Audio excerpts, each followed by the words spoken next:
Call to order the Planning and Zoning Board, the Capital Improvements Plan. Bobby, call the roll, please. Rich Daly. Here. Gigi Dubeck. Paul Fisher. Here. Robert Hartzell. Here. Tundra King. Here. Carla Coleman. Here. Fred Stacer. Here. Okay, we got the whole crowd tonight. Next item on the agenda is the Capital Improvement Plan.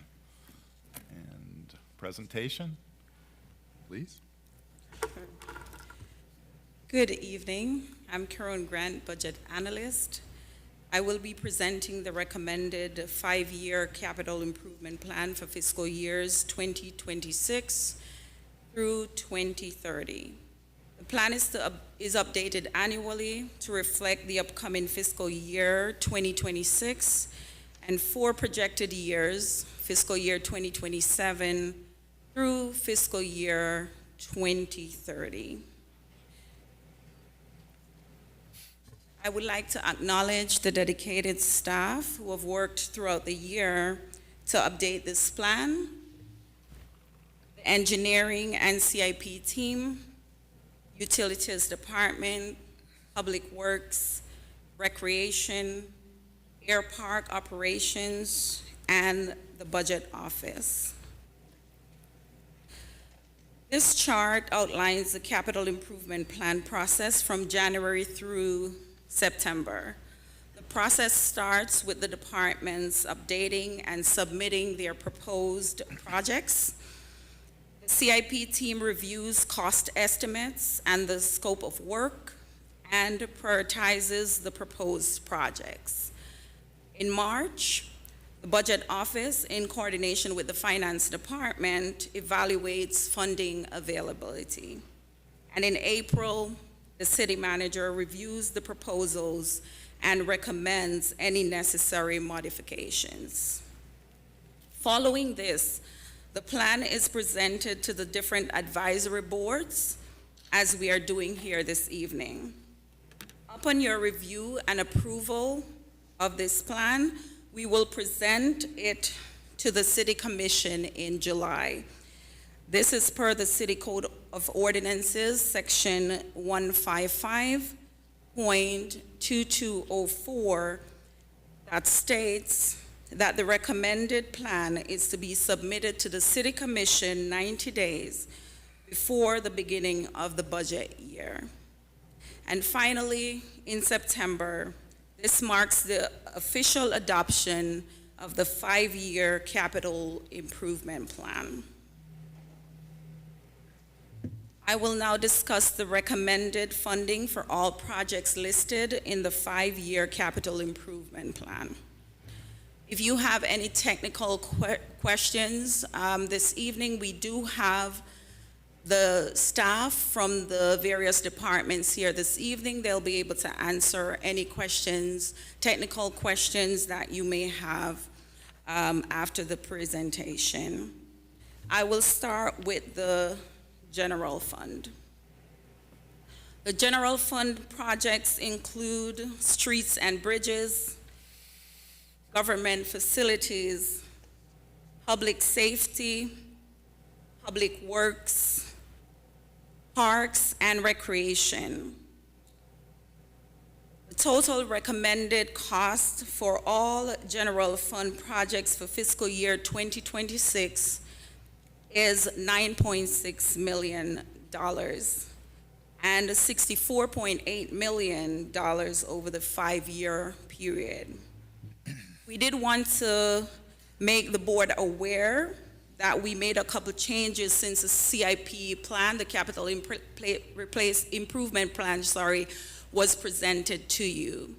One of those changes that we made is for the general fund road resurfacing project of $500,000. So initially it was $200,000 and we did up that to an additional $500,000. So it is now $250,000. $2 million. Exactly. Something would definitely be off. $2,500,000. And that is one of the change there, and then we will jump over, you will see, to the utilities, which we did make another adjustment there. So for the utilities department, the total over the 5-year period is $116.7 million, with $4.1 million allocated for fiscal year 2026. Now, the change there, as you will see in your presentation, which is now on the screen, it is number 15, the reuse connection services. It had $169,000, and we removed that for fiscal year 2026. So there is a zero balance there now, instead of that $169,000. That is number 15 on this slide. Then also number 16, redirection of East McNabb Road. That one, we removed $350,000. It was $400,000, and now we have left in there $50,000 for the construction, and then $50,000 for the design line. So those are the changes for the utilities department. Funding for these projects is supported by utility rates along with term financing strategies. I also want to point out that $95.7 million is funded through bond proceeds from Series 2026, and Series 2028. So next we'll look at stormwater. Stormwater projects total $1.6 million for fiscal year 2026, and fiscal year 2026 to 2030, over the 5-year period, it is $5.6 million. And finally, we will move over to Air Park. For Air Park, the allocation is $100,000 for fiscal year 2026, and a total of $40 million over a 5-year period. Now, the major funding source for Air Park includes the FAA of $30.5 million and FDOT for $5.3 million. Other sources as well for $1.4 million. That is like airport infrastructure grant, etc., and other matching grant contributions as well. And with that, I will turn over now to the board for any questions or discussion at this time. Okay. Who would like to go first? Coleman, you want to go? Sure. Do you have a copy of the, Ms. Coleman, is your mic on? sorry. Do you have, good evening. Thanks for being here. Do you have a copy of the CIP plan itself that you can put up on the screen? Not at this time for the screen. I have a printout. Okay. Well, then let me just go to, I had several issues, but let's start with the water reuse program. When you say you zeroed it out for this year, is there someone here who can answer some specific questions on that program for me? Nathaniel Watson is here. I'll have him come up. Thank you. Good evening, Nathaniel Watson, Acting Utilities Director. Good evening. Thank you, sir. So with regard to your question for the reuse program, we do have funding that we already have reserved for this account that we will be using. So the program will continue. It's just that for this particular funding year or fiscal year, we're reserving that funding for something else. But the program will still continue. Does that mean you have funds that you will continue to do hookups this year? This year and next, yes. I know that's been a program that is of great interest, I know, to my neighborhood, because we're one of the neighborhoods that's not hooked up yet. And if you read the CIP plan, the very same language has been in there for at least the last 3 years. And it still refers to the Lighthouse Point being ahead of us. Have you been able to hook up the Lighthouse Point accounts to reuse yet? We have, the city has a formal agreement with the city of Lighthouse Point, which requires, once the infrastructure is in place, there's required connections.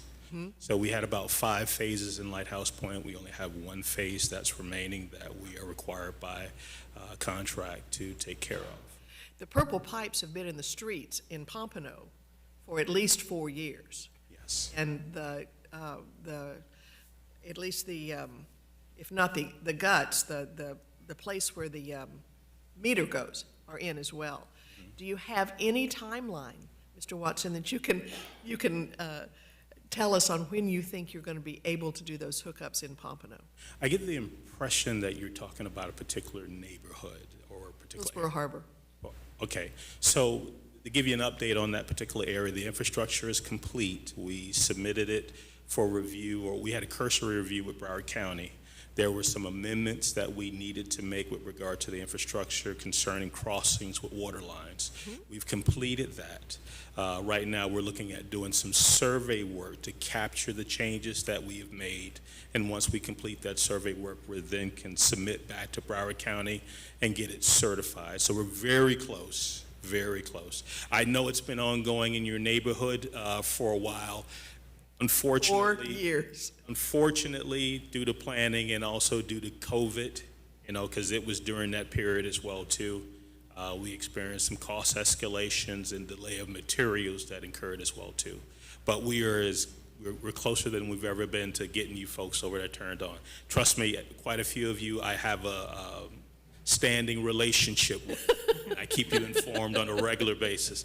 We are just as excited to get it on as you all are anticipating it being on, but that's where we are with it. Well, I know close means close, but would you dare estimate? I mean, are we talking 3 months, 6 months, another year? We're hoping to have it on by July, this July, by As in next month? by the end of July. Okay. Well, thank you so much for that. Well, let's don't leave that for a second. So you're saying what the certification will be by then? That's what we're. I mean, that's your anticipation. Because the infrastructure and everything is complete. Physically, it's all The done. service It's lines, just the going back. meters, everything is in place. What we're doing is just capturing the additional work that we did The as-built portion or as something. built and then just submitting it to the county.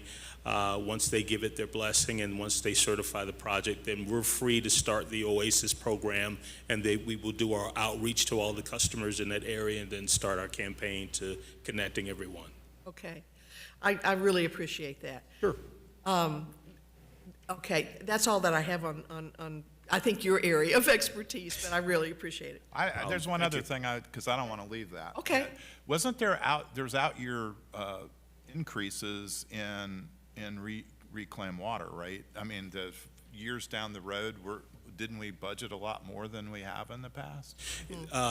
Yeah. Because did you capture some type of funding from an outside source or something? Or is it just a commitment from internally? We've been very fortunate with our OASIS and Reuse Expansion Program that we've qualified for alternative watering programs from the county and also from the state to help offset some of the expenses of installing this infrastructure.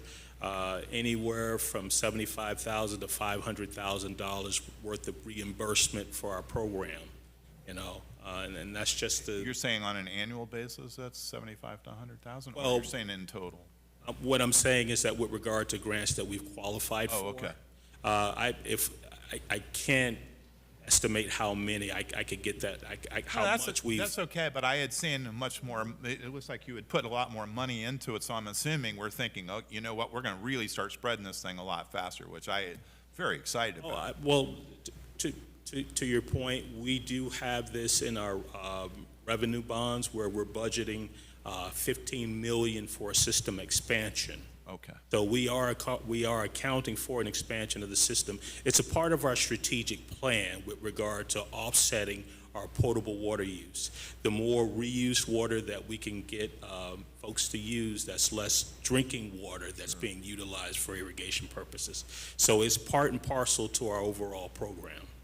Okay, and when you say that, I'm sorry to No, jump no. into your time, but this is a subject that's really close to me.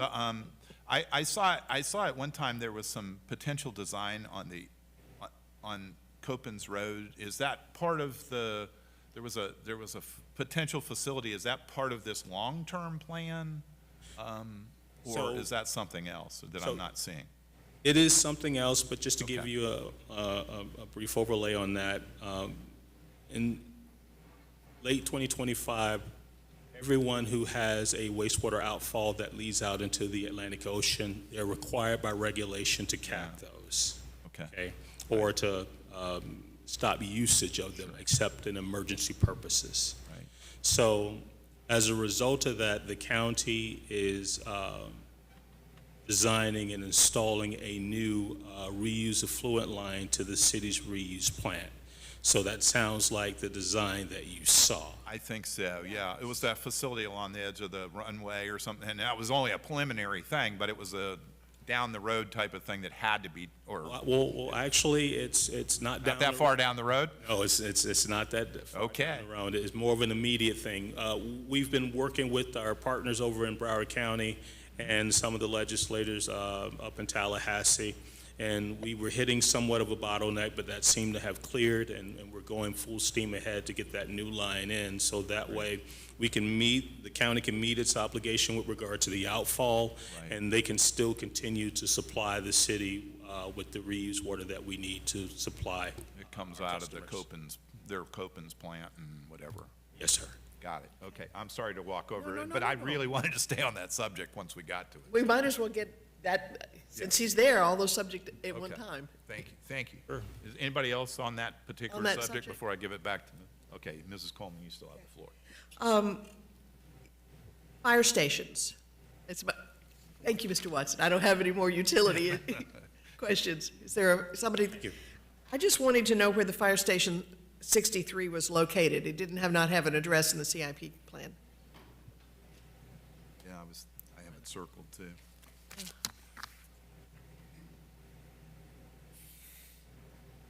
Hello, I'm Matt Cadorna with Engineering. I'm a project manager. Tammy Good could not be here today, so. So I think we have Fire Station 63, but it's not for this year. I think it was pushed out a year. 29. But where is it located? I think it's that they didn't have a location yet, did they? But the CIP plan didn't have it, so I, Yeah. no. I- I know it's not in Okay. my neighborhood, but I wanted to know where it was.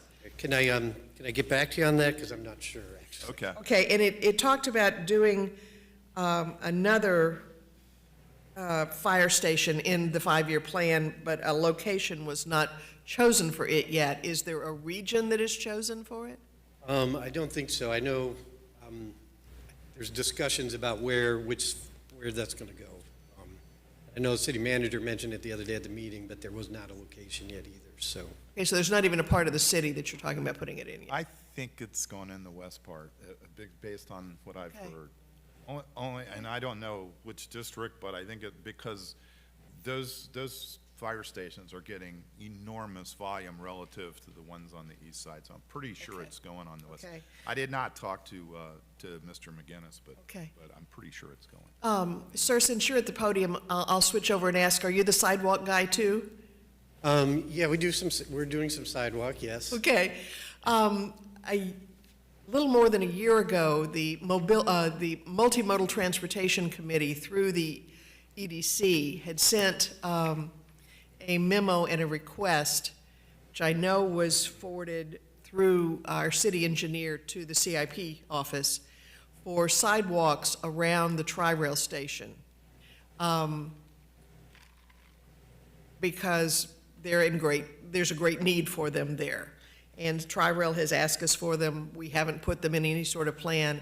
And I could not find, and that was over a year ago, and we were assured that they would be put into the CIP plan. But looking at the backup that we received, I couldn't find any indication that need had been addressed. Do you know whether it has been? I know some of them were on 33rd, all the way up to 36th. I was just wondering whether you had anything about it, because the multimodal committee can certainly provide you with that memo again. Okay, let me follow up on that. I do have a note here that 33rd was noted as an area that they were going to do. But I don't have any information on the tri-rail area, so let me find out and, Okay, and if you need some backup on it, after this meeting, I'll be glad to take your information and send it to you. perfect, thank you. Okay, thank you. I also had one question on the air park. Okay, Who's here from the air park? Steve's here. Mr. Rocco's going to fly down here. Oh, yes, I'm so sorry. Okay, or he's, Thank you so or he's going to much. walk down here, one or the other. Thank you for so much for your answers. Thanks. Thank you.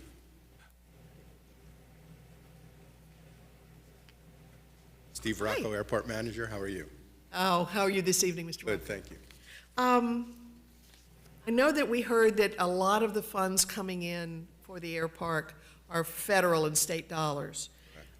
Can you enlighten me a little bit on, there was a real spike in the capital fund in '27, but I thought I saw money and an indication for the new tower in '29.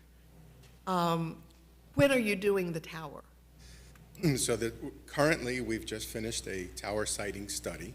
Okay. So we know where the new tower is going to go, which is right next to the existing tower. The next phase is design, which is for 2029. And then the next phase after that is construction. We keep pushing it back because we're not sure. We're one of the lower echelons of getting funding for tower funding. So it may take us several more years to get the funding from the FAA to build that tower. Okay. What kind of upgrades will that include? Can you tell us? So the tower will meet all FAA requirements that it has to. It'll be more modern, so it'll be ADA accessible. Like right now, if you can't get up into the tower, if you're in a wheelchair, and things like that. But yeah, so it'll be current, up to standards.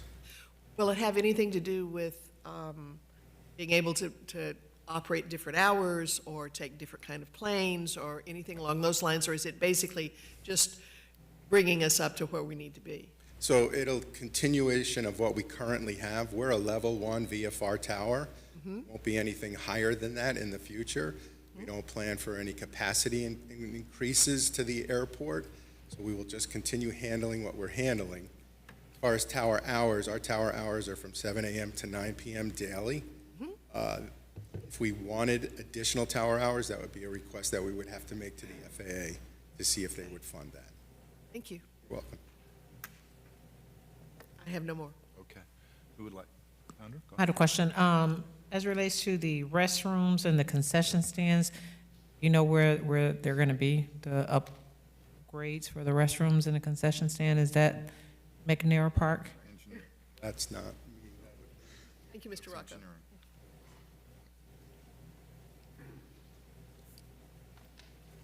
Matt Cadorna with engineering. Yeah, I think that was under the parks.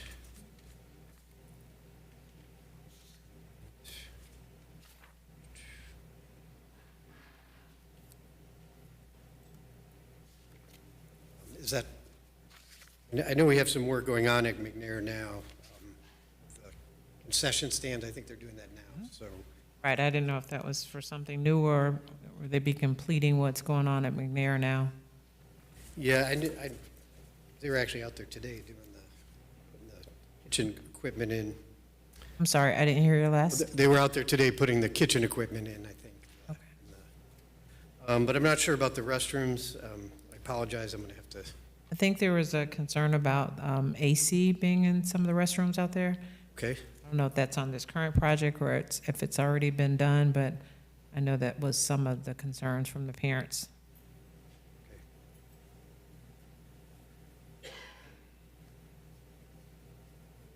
We can find that out and let's get back to you. I don't. Sure. Yeah, no, go ahead. The other concern I had was well, it's not a concern, a question regarding the project that's going to be at Apollo Park. Do we have a timeline on that? I do not. That's the Ultimate Sports Park, I think, yes. No, the kids ask me every day. Okay, okay. I don't know if I thought that was, is that already, I thought that was already approved as and funded. Yes, I think it has, but I guess I'm like Ms. Coleman, I just kind of been waiting. Okay. And if you'd like, I can, after this meeting, get an update for you and send that to you. Thank you. Yeah? Okay. Mr. Dally, go ahead. Thank you. Sorry, Mr. Rocco, I just quick question for you, sir. It dawned on me as you were talking, Ms. Coleman, that I wanted to ask this question.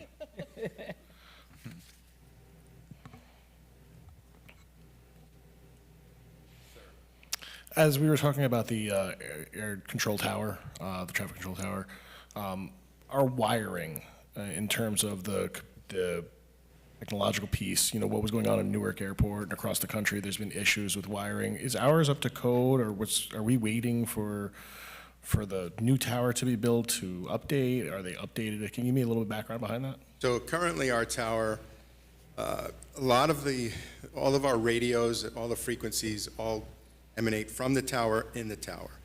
Any communications back and forth between our tower and Miami ATC or Palm Beach ATC, believe it or not, is still landline, telephone. It's old-fashioned. Will that be updated in the new tower? Yes, or- all of that will be updated. And again, since we are just a VFR tower, we don't need all of the technological gizmos that they have at the more advanced towers. Sure, I just wanted to, that's something that's in our thoughts, though. Oh, yeah, definitely. Okay, It'll be up to code and up to whatever the FAA at that time has designed and requires as part of the advisory circulars, the regulation, it will meet those parameters. Perfect. Thank you, Mr. Rocco. Thank you. Should I just continue with Yeah, go mine now? ahead, whoever you want to go. Excellent. Yeah. yeah. I just wanted to talk a little bit about the resurfacing, the streets resurfacing.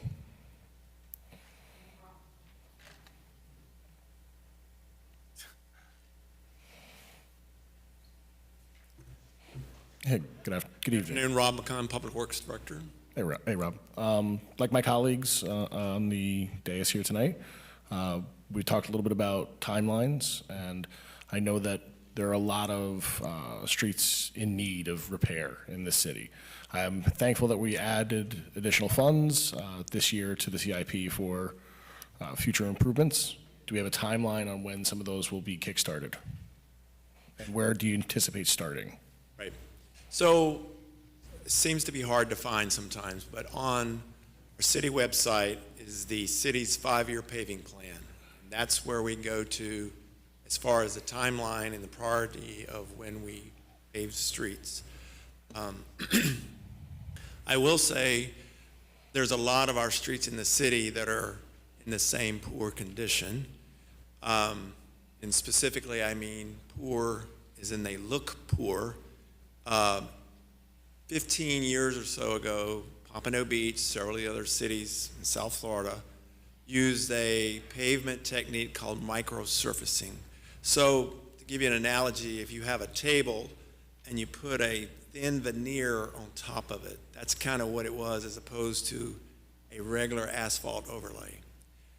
In a lot of cases, that veneer did not bond well with the road, and you see the road in all these different colors.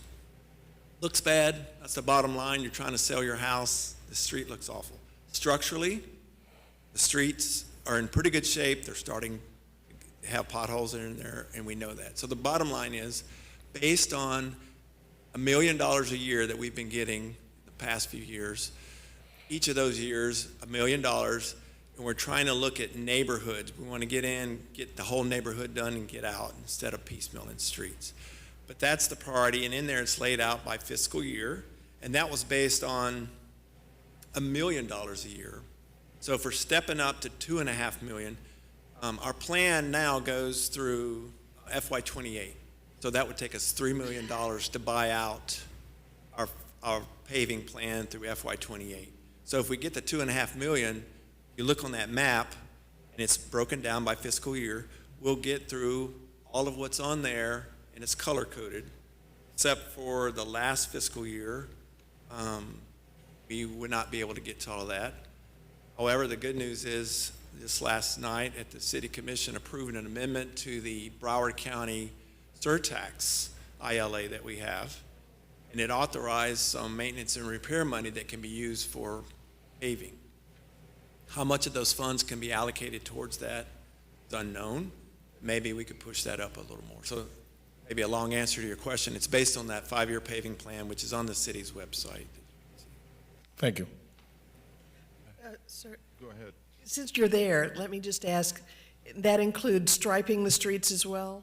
Because right now, one of the big issues has been that in many places, the paint delineating lanes, turn lanes, all of that has just totally worn off. So, and I was told at one point that Broward County did the striping. But if you're repaving, you restripe as well, correct? Correct. Broward County Traffic Engineering is responsible for all the pavement markings in the city of Pompano Beach and all the street signs, and that's true throughout the Broward County, with a few exceptions. And I do confirm and also say that the pavement markings are in poor condition in a lot of parts of the city. But when we repave, we put back those pavement markings, understanding that depending on where you come from in the U.S., Broward County standard is they don't put the marking all the way down the street. They put a 50-foot double yellow line at the end of the street and a white stop bar. Again, a few exceptions. That's fine. But I agree all over the city, and I will say, to my knowledge, Broward County does not have a county-wide, let's pave streets throughout the county. That doesn't exist. When we see a problem, we ask for their help and support. Occasionally we get that. It's just, in their defense, and the huge county. But when we pave, we overlay your street, we will have a little bit of delay after you put the paving down. You have to let it cure, and then we come back and we pave it with what we call thermoplastic paint. Oh, that's permanent. Thank you. We'll really look forward to that. Okay. Anybody else have any questions for Public Works? Regarding the repaving, is that seasonal? Make sure you speak into the mic. Ms. Dubek, just closer to the microphone, A little please. closer to the mic. Regarding the repaving, do you do that specific months, or when do you do that, and how long does it take? Right. Well, fortunately, in South Florida, we could pave year-round if we had the money. Typically, I mentioned it's broken down by fiscal year. So each fiscal year starts October 1st. And we're leaning forward as much as we can. We have a contractor on board that we renew the contract annually. He's ready to go. We just get the map and we scope out quantities. The cost per square yard is already defined. So typically we like to get them started at the fourth quarter of the calendar year, i.e. between October and December. So for example, this fiscal year, they finished up January or February. So that's typically, we as soon as we get the money, we want to get started, especially now if we have the opportunity to have more money, we want to get started as soon as we can, and that money would be here, we'd have it in October. Thank you. Okay. Anybody else? Okay. I'm going to have some other questions, but I don't think they're for you. So, All right. thank you. Who wants to, who handles seawalls? That engineering? Okay. I'm sorry we make you get up and down. I had two other questions, and one for you and one for, I think, for Nate. So when we redo, it has a de minimis amount that we redo. We have 2,000. It says we have 2,000 feet and 200,000 a year. Not a whole lot. But when we redo these, we take those to the 2050 elevation, 2035, 2050 elevation? What elevation are we taking? Because otherwise we're going to have to come back and redo these. Yeah, no, I think we do. To the 2050? Yes. I mean, I Okay, can I'd like to have an answer, sometime. verify that for you, yes. Yeah, okay. You can just send that back. And we're very proactive about things like that, so I wouldn't imagine us doing that, but I can verify that. Yeah, I hope so. I hope we're not going to have to go back and do the ones we just did. Okay, and I think I meant back into Mr. Watson. I think I need him now. this emerging containments, and this is this discussion about the volume of water, and all this nanofiltration stuff and whatever. Okay, tell me, this is like, what is this, like new wells or something we're talking about? What actually is the emerging containments? So emerging contaminants. Contaminants, contaminants. What it is the term of it is PFAS. So basically what it is, it's what they call forever chemicals. It's it's like Stuff that's in the ground, yeah. exactly. It's Yeah, what okay. they use for like fire spray foam, for like the cooking enamel and things of that sort. Mm-hmm. It's things that it's man-made chemicals that do not deteriorate in nature. Okay. And as a result of it, being that we get our raw water from the aquifer, these chemicals can filter down into that. So the treatment process that we have, which is called nanofiltration, does a better job than most processes out there with regard to stripping that type of forever chemical out of public drinking water. So what we have is a hybrid system at the city of Pompano Beach. We have lime softening and we have nanofiltration. Most of the water that we have comes from lime softening, and then we do a blend, and that's what we store and that's what we send out to the public for water consumption. So currently doing a study with regard to expansion of our nanofiltration plant, and that's what that's concentrating on. Okay, and where is that particular plant? You're saying we have multiple areas of wells and things like that, but which one? Both of the treatment plants are located off of Northeast Fifth Avenue, Okay. just west of the Air Park? of the air park. Gotcha. Okay. So that's where it's located, and it's just a matter of whether you would have to potentially do more additional capacity for that? Or is that what this is, or? No, this is just Yeah, this really is- just a continued study and then the development to expand our nanofiltration plant. The 41 million, I'm assuming, would get you a plant, no? In 27, if that's what's budgeted? It would go towards that. It would go towards that, but Okay.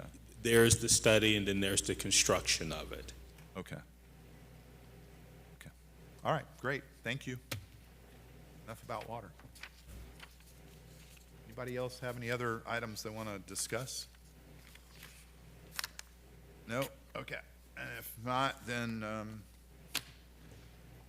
it didn't sound like we had any specific things that we wouldn't approve, so the chair will, I'm assuming you want a motion for us to approve this to move on to the commission then? Yes, correct. Okay. So chair will entertain a motion on capital improvements budget.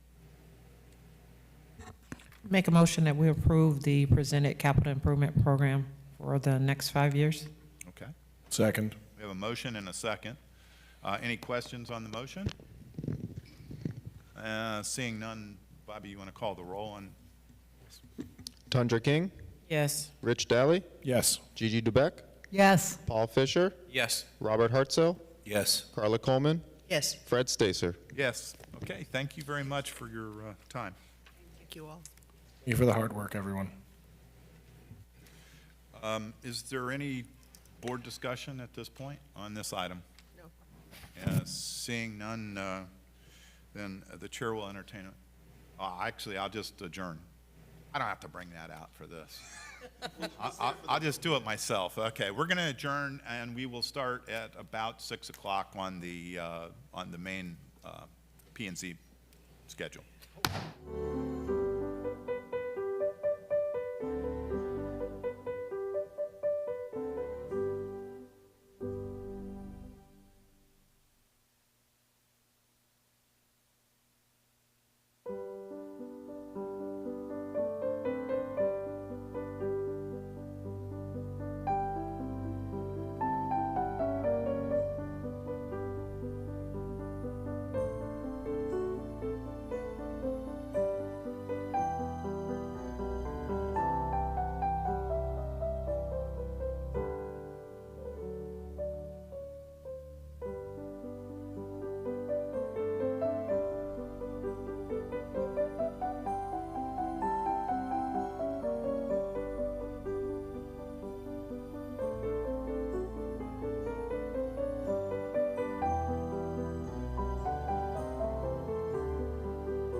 Okay, we call to order the June 25th, 2025 Planning and Zoning Board meeting.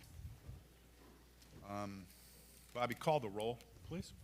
Rich Daly, Here. Gigi DeBeck, Here. Paul Fisher, Here. Robert Hartzell, Here. Tundra King, Here? Carla Coleman, Here. Fred Stacer. Here. Okay, we got the regular folks tonight. Next item on the agenda is our traditional moment of silence. So if you would, we'll take a 30-second moment and please bow your heads or do whatever. Thank you.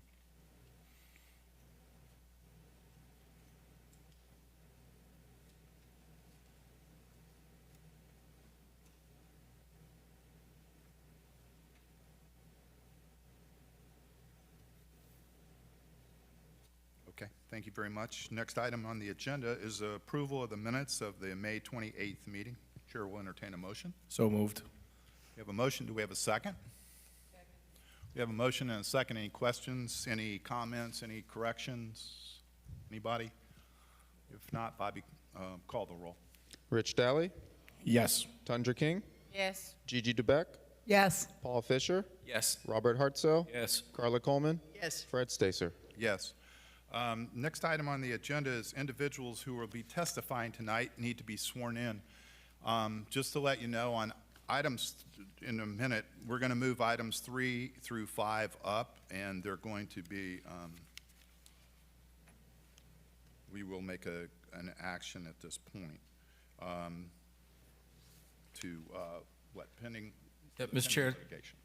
Chair, I was hoping that the individuals testifying who be placed on the oath could happen after this After board this takes the. Okay, we'll do that. All right, so we'll skip item E at this point, and then what we'll do is, without objection, the chair will move items 3, 4, and 5 up to be acted upon, and if we have no questions? No. Okay. Council, go ahead and, Thank you, Mr. Chair.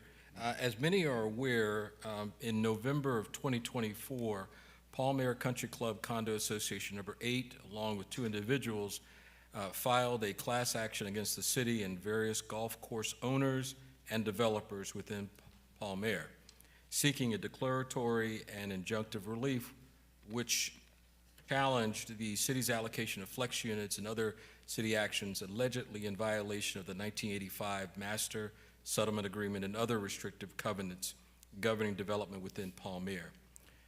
An amended complaint was filed late May of this year to add indispensable parties and other points. Because of the implications of the litigation and the application of any ruling to these applications tonight, to avoid any inconsistencies in judgment, the City Attorney's Office recommends that review of the following applications on tonight's agenda be stayed pending the resolution, including appeal, of the litigation. Tonight's application item number 3 is the flex allocation. Number 4 is a major site plan. And number 5 is the plat application. If the stay is approved, these matters would not appear on the P&Z's agenda, board's agenda, until the litigation has ended, the appeal period has told, and the result is favorable potentially to the city and other defendants in the lawsuit. Otherwise, it would not come back. okay. So with that, so item number 3, the Oaks Palmyra Flex, did you want to go through them one by one, or are we going to go ahead and just deal with it ourselves? My suggestion is that the board would vote Okay. on those, Stay?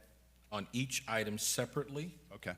and whether that is to stay those items. Okay, so the chair will entertain a motion on item number 3 that's been removed, the Oaks at Palmyra Flex, and the chair will entertain a motion of the stay. Go ahead. So moved. Nope, I'm sorry. Go ahead, Ms. Coleman. Mr. Chairman, I just want to make sure that we all understand what we're voting on. The motion is to be made to stay these items. Yeah, we'll do them one at a time, though, Okay, technically. to stay So we'll these do- items until such time as the lawsuits and the appeals are over. Correct. Mhm. Okay, Mr. Dally, you moved it? That's correct. Okay. Do we have a second? Second. Okay, we have a motion and a second to stay item number 3. Any questions on the motion?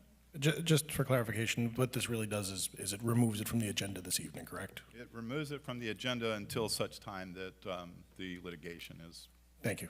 done. Okay? So we have a motion and a second. We have any questions on the motion? Okay, Bobby, call the roll on the stay for item number 3. Rich Daly, Yes. Tundra King, Yes. Gigi Dubeck, Yes. Paul Fisher, Yes. Robert Hartzell, Yes. Carla Coleman, Yes, Fred Stacer. Yes, okay. Item number 4, the Oaks at Palmyra Major Site Plan. Likewise, we have, Mr. Chairman, I make a motion that we stay this item until such time as the courts and the appeals, the court suit and the appeals are completed. okay, we have a motion. Do we have a second? Second. A motion and a second. Any questions on the motion? Seeing none, Bobby, call the roll on a stay for item number 4. Carla Coleman, Yes, Paul Fisher, Yes. Rich Daly, Yes. Gigi Dubeck, Yes. Robert Hartzell, Yes. Tundra King, Yes. Fred Stacer. Yes, thank you very much. Item number 5, the Oaks at Palmyra plat. So likewise, this would be a stay of this item as well. Chair will entertain a motion.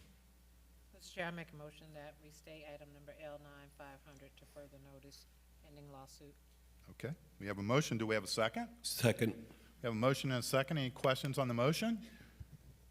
Seeing none, Bobby, call the roll on item number 5. Tundra King, Yes. Robert Hartzell, Yes. Rich Daly, Yes. Gigi Dubeck, Yes. Paul Fisher, Yes. Carla Coleman, yes, Fred Stacer. Yes, okay. So for folks that were here for the items that had to do with Palmyra, just to recap what happened, we just put a stay in, meaning that they will not be dealt with until such time that the litigation, okay, is done.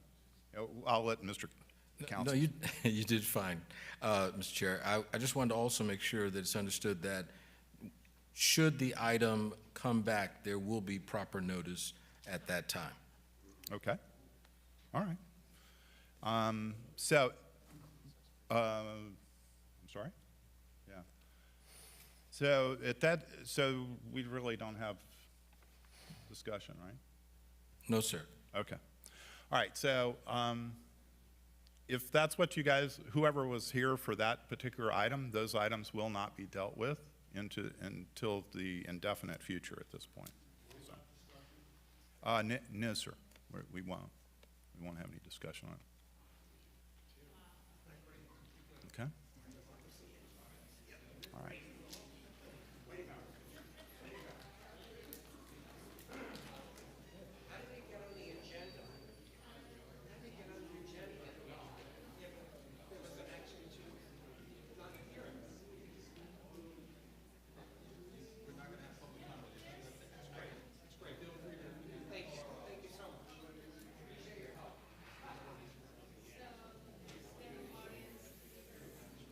There is an audience to be heard at the end of the meeting.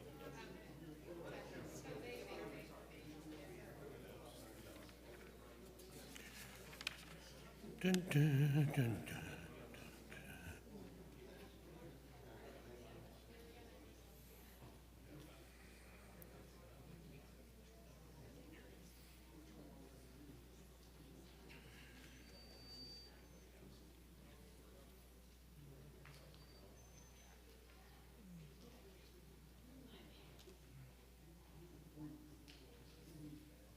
Okay.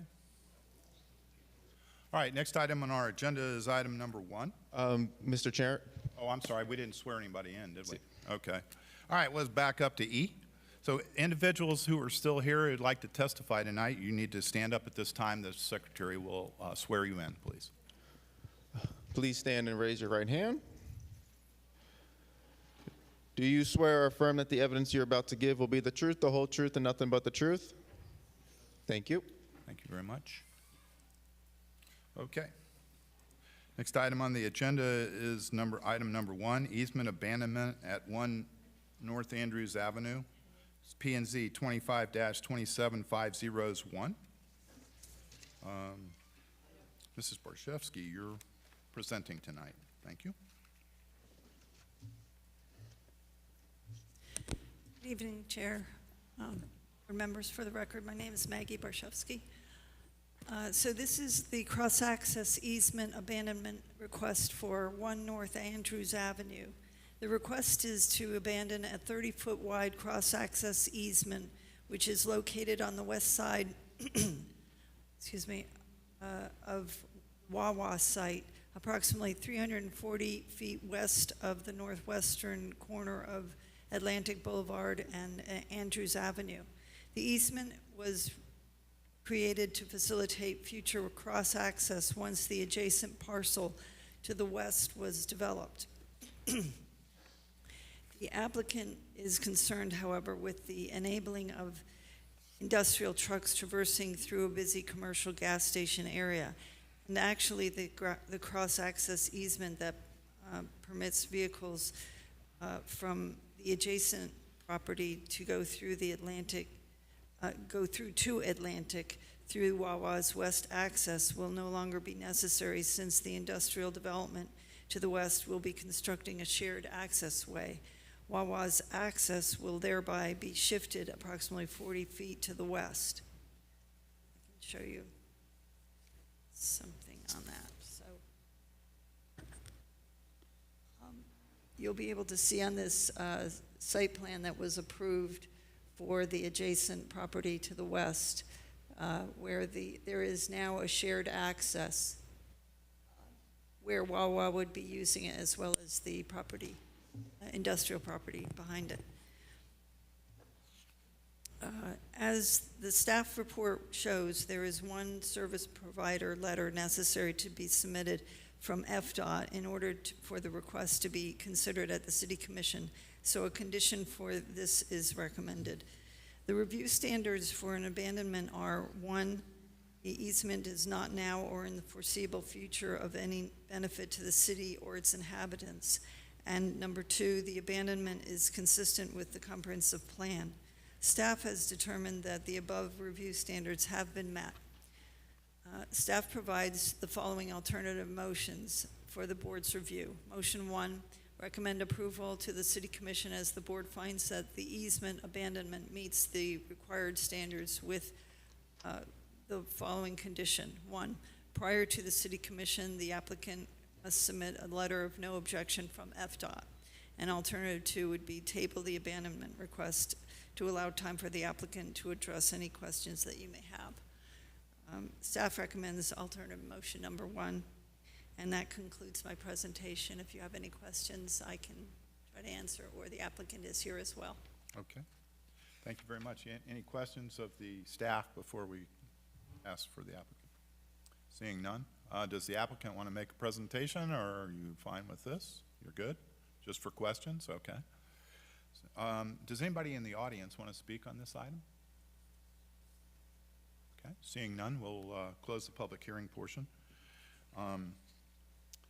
And if there are no other questions, then the chair will entertain a motion on the easement abandonment. Mr. Chairman, Yes, Mrs. Coleman. in consideration of P&Z application number 25-27000001, I move that the board finds that competent and substantial evidence has been presented that satisfies the review criteria and recommends approval of the easement abandonment to the City Commission subject to the 2 conditions provided by staff. We have a motion. Oh, I'm sorry, 1. We just now have 1 condition. Yeah. We have a motion. Do we have a second? Second. Okay, so it's on the floor. Mr. Applicant, you have to come up on the record and agree to the conditions. And your name and address for the record, please. Thank you. My name is Aaron Kosh, 1 Southeast 3rd Avenue, Suite 2700, Miami, Florida. And your client, you're fine with the condition? Yes, staff? we're okay with the Thank you very much. Sorry to make you get up. Okay, we have a motion and a second. We have an applicant who's agreed, and is there any other questions? All right, with that, Bobby, call the roll on item number 1. Carla Coleman, Yes. Rich Daly, Yes. Gigi DeBeck, Yes. Paul Fisher, Yes. Robert Hartsoe, Yes. Tundra King, Yes. Fred Stacer. Yes. Thank you very much. Good luck with your project. Next item on the agenda is item number 2, Atlantic 1. Major site plan 24-12, 4011. Owners Collier Atlantic Boulevard, and it's at 1800 East Atlantic and other addresses. Mrs. Stanton, you're presenting tonight. Yes, thank you. Thank you, Chair. Board members. Pamela Stanton from Development Services, for the record. Now, this agenda item, as the chairman has stated, is for consideration of a major site plan for the Atlantic One mixed-use development. This board did approve a mixed-use site plan at the same location back in 2019. This particular application is for a new site plan that is similar to the one you already approved, and I will cover some of the main similarities in a brief comparison further on in my presentation. A comparison, of the two site plans. The project is in the same location as the previous site plan. It's on the south side of Atlantic Boulevard, just west of Federal Highway, as shown on this location map. On the aerial map, the hatching covers the 3 parcels that are in the application, with the larger full block parcel located between 17th and 18th Avenue, and the next parcel to the east on Atlantic is occupying a half block on the east side of 18th Avenue. And the southernmost hatched parcel that you see in the aerial map is a smaller yet full block located between 2nd and 3rd Street and between 18th and 19th Avenue. As with the previous Atlantic One site plan, this will also be a mixed-use development with commercial uses on the ground floor along Atlantic Boulevard with residential units above and south of that. Oh, also on this diagram on the screen, the north is to the left. So the building on the bottom left of the drawing is Building 1000, which is 6 stories in height. Building 2000 is above that on the drawing with 5 stories.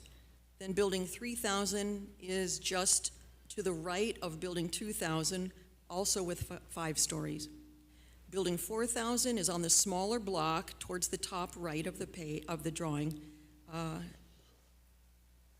and it is 3 stories. The transition to the lower height, which is also for the clubhouse on the lower right side of the project. They're both 3 stories for a transition downward in height for the greater compatibility with the adjacent properties.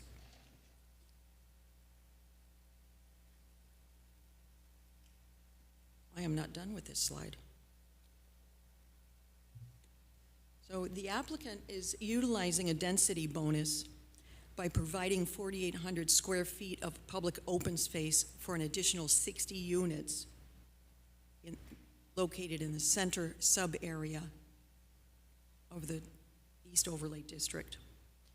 The site plan was reviewed a few times by the DRC and obtained AAC approval last month in May. And last for this slide, the project is still located in the TO EOD. And here is that quick and simple comparison of the previous site plan and this site plan I mentioned a few minutes ago. The previous site plan was approved with 304 dwelling units, but after the approval, they came in with a post-approval very minor modification that resulted in a reduction of 1 unit. This occurred while the architect was working through refining the drawings towards construction documents.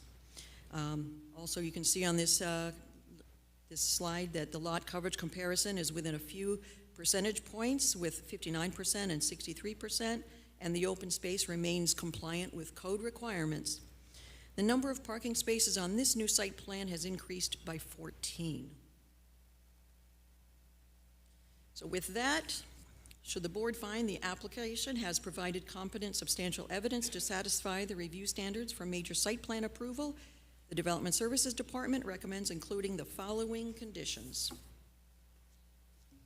One, obtain approval for a minor administrative adjustment for up to a 10% reduction in active use required on secondary streets in the center sub-area for the active use for parcels 1 and 2 on Southeast 18th Avenue. This minor administrative adjustment is in the works. 2, to mitigate potential spillover parking along the west side of Southeast 17th Avenue between Southeast 2nd Street and East Atlantic Boulevard, the developer will design, permit, and install either curbing or landscaping or a combination of both as determined by the city engineer and urban forester. 3, required right-of-way has previously been dedicated while full build-out of the Atlantic Boulevard right-of-way is designed in the East Overlay District street regulating diagram may be a city project at a later date. Provide the space and applicable elements that can occur on the development side of the curb, which is such as the conjoined sidewalk and bike lane. Additionally, show and label the location of any bus stops or shelters. 4, obtain master sign program approval prior to permit application for building, freestanding, or tenant signage. 5, a unity of title is required prior to permit approval. And 6, last, the standard conditions of approval and/or specifications required prior to building and zoning compliance permit issuance. So this concludes my brief overview of the Atlantic 1 site plan. I'll turn the floor over to the applicant's representative, Mr. Matthew Scott, Okay. who is representing the applicant, as I stated. And if you have questions, I am here for the duration. Does anybody, before we send it to the applicant, does anybody have any questions of staff? I don't know whether I have questions for the staff or the applicant, Mr. Chair, so let me just hold them until we hear the applicant's presentation, and I'd like to come back to it. Same. Okay.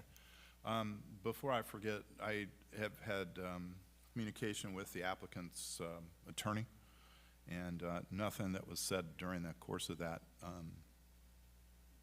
will affect what and I will use the evidence as presented tonight as my sole standard for this application. And with that, Mr. Scott, do you want to present?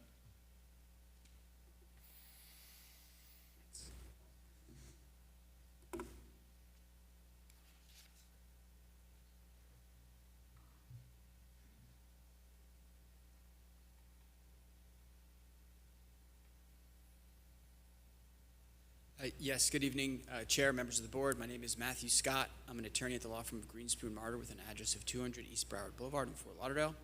I have been sworn in. As Pamela said, I'm here on behalf of the applicant, which is the property owner, Collier Atlantic Boulevard, LLC. I'm joined tonight by representatives of my client, including Greg Domalewski, and then the project architect, Melissa Smith from Dynamic Design. We are here tonight seeking major site plan approval for the project known as Atlantic 1. Before getting into my presentation, I just wanted to introduce my client, who just has a few remarks. Greg, if you'd like to come up.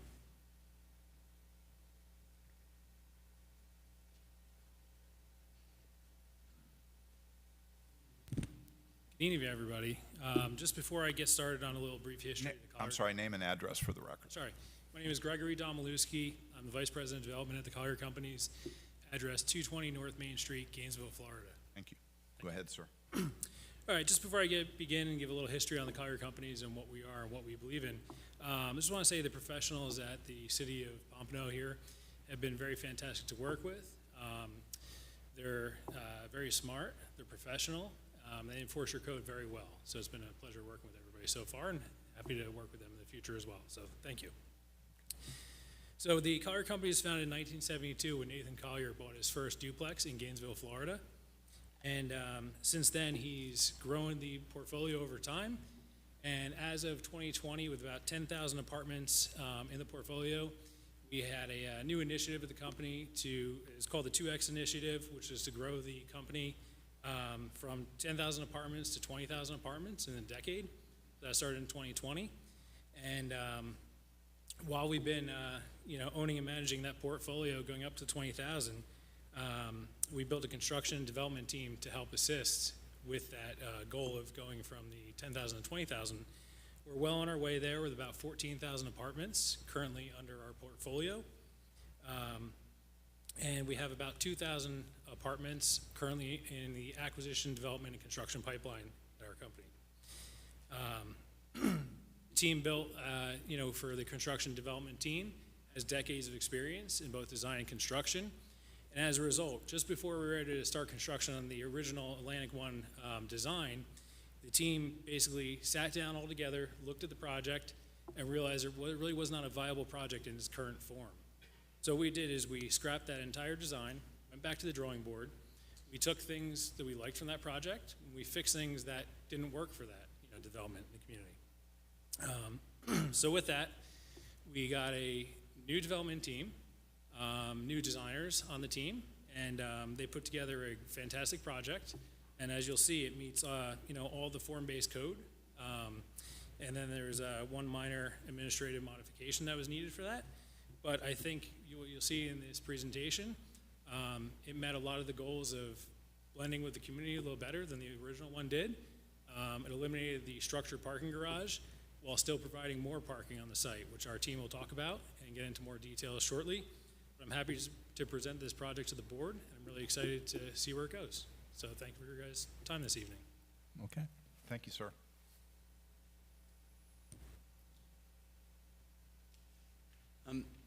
So again, here's an aerial of the property.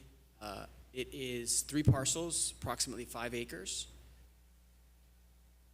And as Pamela noted, it is in the TO-EOD zoning district.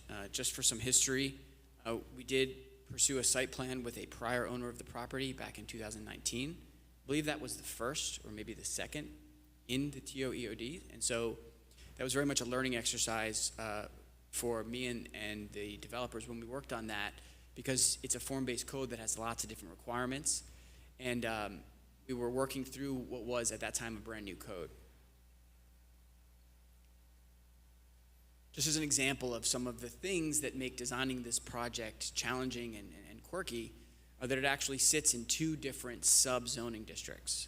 So what you see in pink is the center sub-district, and then the hatch line is the edge district. The idea there was, I believe, that the city, in adopting this code, wanted it to be as compatible as to heights and density surrounding neighborhoods, understanding that mixed-use multifamily development within existing neighborhoods would create some challenges and concerns, and so I think this was a compatibility consideration. That being said, with 3 parcels configured as they are, designing a project can be really challenging. And so we were able to get site plan approval last time around with a project that met code. That prior owner sold it to my client, who got very far along in designing it and pursuing building permits to build it. Unfortunately, it sort of ran right into COVID, which created some challenges with contractors. But also the construction cost component led them to make the decision that it couldn't be built in a profitable way, and so we went back to the drawing board. While we were at it, decided to improve the design, and so that's how we got here tonight. I want to thank Pamela for her presentation. I don't want to be too duplicative of some of the things she said. We're very happy with the staff report, which is in the record, of course, and backup, and part of the evidence for why we believe this project should be approved. Because what that staff report shows is that we meet all criteria in your code for site plan approval. But I want to talk a little bit about the site plan and some of the changes from the prior approval. We obviously still have 3 parcels. We have 1 less unit or similar number of units. But what we've done is we've increased the parking. Last time around, I think one of the chief concerns was parking. Now, we met code for parking last time. The TO-EOD was adopted specifically. TO stands for transit-oriented. It was adopted specifically to discourage vehicle use. It was adopted with parking reductions built into it to try to encourage multimodal activity, pedestrian activity, more use of bicycles, and use of BCT, which is, as a great example, we have a new bus stop proposed or going to be integrated in the project on Atlantic Boulevard. So those were specific things that were created in your code to encourage this kind of development. That being said, we understood that we should try to increase parking to make the project function better. So we increased parking in this new project. Some amenities are there's going to be a fitness studio, It's going to be a co-working space because ever since COVID, it's really common for people to work from home. And so this has become a really popular amenity with multifamily where people can have dedicated office spaces or shared office spaces in the project. There will be a club room, dog washing area for pets, and then pool with those, a pool area with those related amenities. Another change for the project is that previously there was access onto 17th, which is the west side of the project, so sort of the bottom of your screen. That was eliminated, so there won't be vehicles coming and going to the project from that south side. So we centralized some of the access points because wherever you can reduce driveways is better for pedestrians, is better for the neighborhood, is better for traffic. As part of the prior approval, we would be required upon construction to build a new turn lane as 18th driving north to Atlantic. The city's traffic consultant reviewed it and kept that requirement in place. So that carries over from the prior approval that there will be some turn lane improvements as part of the construction of the project. Another item that I wanted to talk about was the first time when we pursued the site plan approval on this, there was a neighbor to the east, to the southeast of parcel 2, so the top part of your screen, that had concerns about the impact on them, that they felt, those neighbors felt that the project would impact them more than others. And so we agreed as part of that prior site plan approval to build a wall between our property and theirs for their property. My client tonight, not the prior owner, built that wall early on prior to starting construction, so that wall is in place. Pamela spoke about the conditions of approval that we're happy to agree to and have no issue with.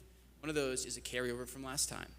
Some neighbors to the west, so the bottom part of the project, they had some concern about someone parking on their swales along that area. And so last time what we discussed with them and we've agreed to again is that we would install landscaping or curbing or both so that there can't be parking on those people's. Prior project had somewhere in the range of 370 parking spaces. We're proposing 388 parking spaces total. And that includes the on-street parking, which is something that's part of the new code, that parallel street parking can be included in the overall project required parking calculation. And so before going too far, I love the architecture, but I'm not an architect, so I'd rather have Melissa, our project architect, get up and talk to you a little bit about her design vision in designing the project.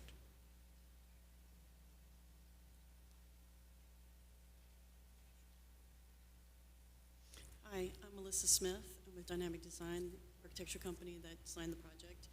My address is 5901 Peachtree Dunwoody, Atlanta, Georgia. Don't hate me because I'm from Atlanta. I do love Florida. So the first image that you're seeing is an image from Atlantic where you have the retail frontage and you have the gateway features that we created to have sort of the urban scale and introduce you into the site as a community, creating a boulevard. The image you see now is a rendering on 17th Street showing the other edge of the gateway and showing some of the playful colors and features to break up the massing of the building, which, by the way, are all 5-story.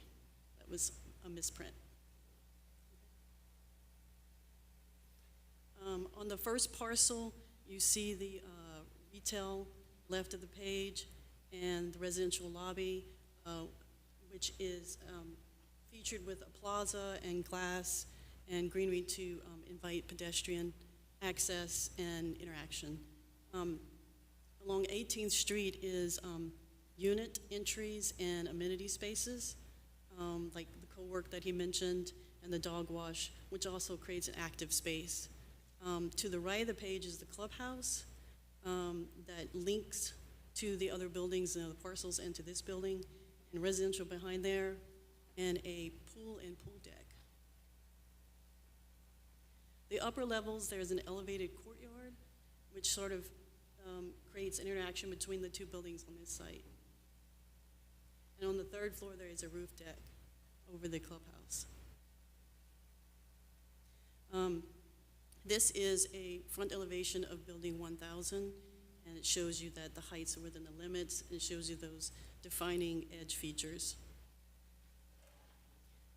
This image is along 18th Street that has glass and unit entries, makes for an active space, and wide sidewalks along here, walking through sort of a boulevard type space. This is the front elevation of the clubhouse, which you can see the, sorry, go back one. Which you can see the roof deck, which also creates interaction at that pool deck and at the street level. So you'll be able to visually see the interaction of these people through both spaces. And this building is also 3 stories, which is a lower scale towards the back of the site.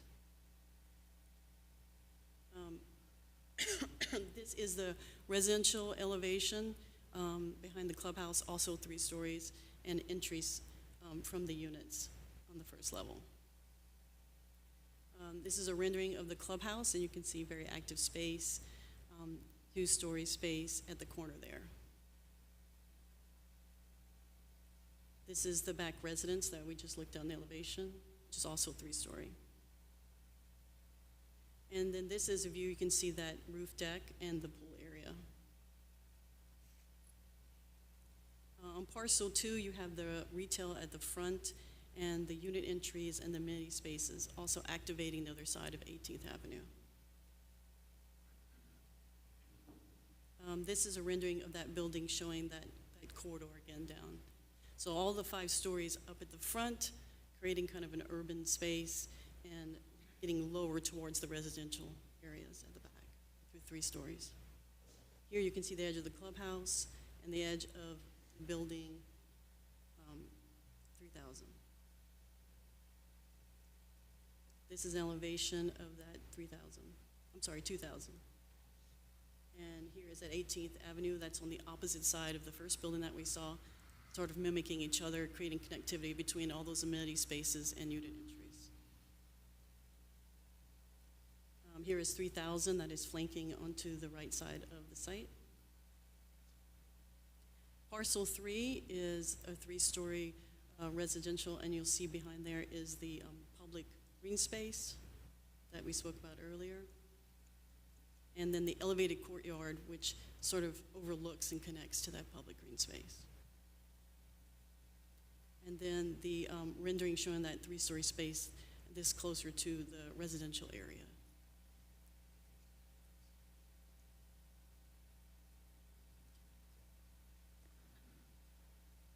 So what we tried to do with the newer design is give it a coastal theme, but also very, very modern. I think one of the things that we were most excited about with the modified design is that we were able to break up some of the massing from the prior approval.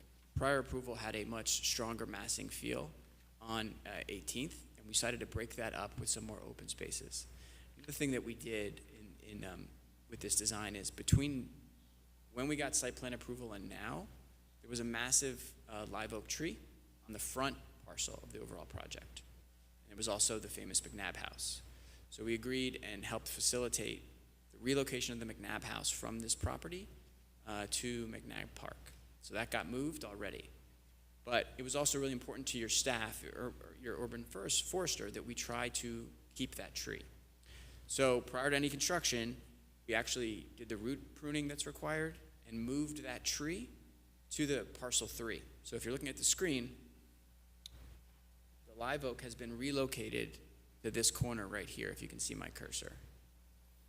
And so that live oak is sitting there already and has been relocated and being maintained with professionals that manage tree relocation of this size, because it's a massive tree. But what we thought with the redesign is that why not accentuate this even more? Previously, there was a design that had townhouses sort of all around it, and it was sort of just sitting there on a corner. Particularly with residential compatibility, because as the project moves south, there's single-family homes. We decided to make this just an entire open space feature.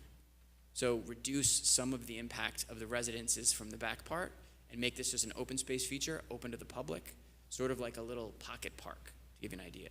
That will be heavily landscaped with all kinds of new trees, landscaping, shrubs, and grass. And so we thought that was a much better design for this corner of the project.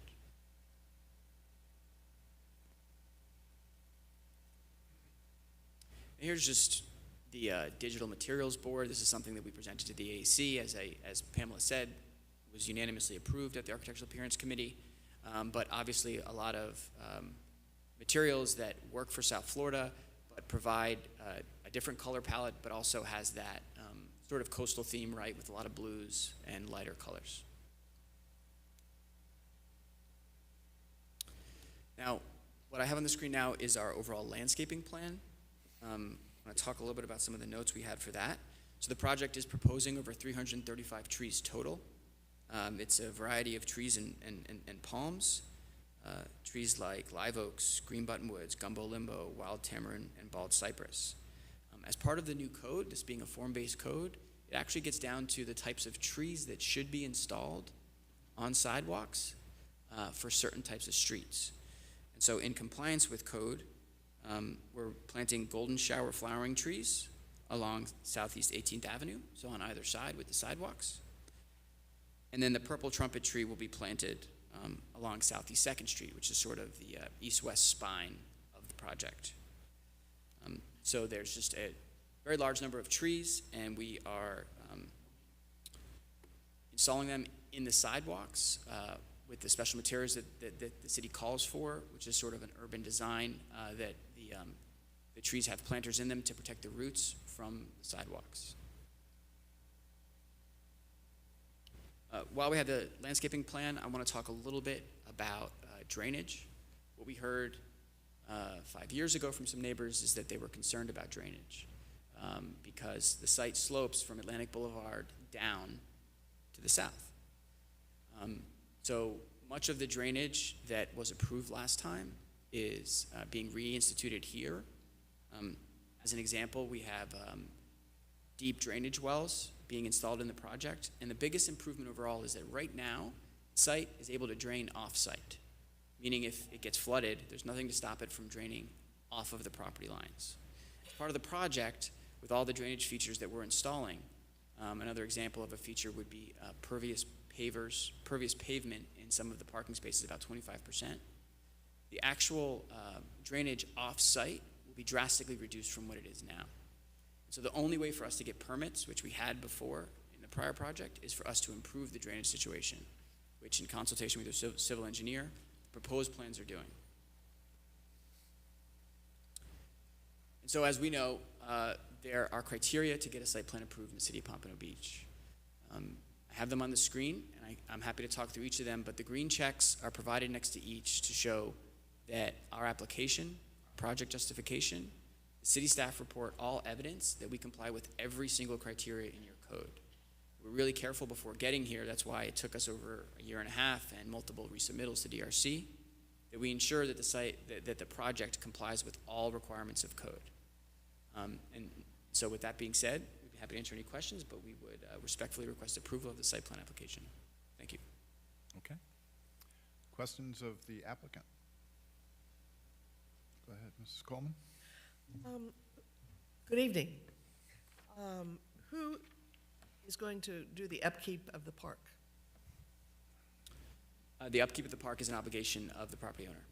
Okay. I remember how much time we spent on this project last time, and I think you were before us more than once with some changes in it. And I really liked the design of the old project. And to me, the massing on this one somehow seems greater than the massing before.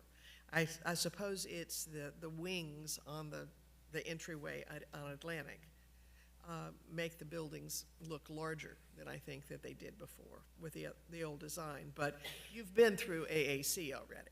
This is more about your overall site plan. And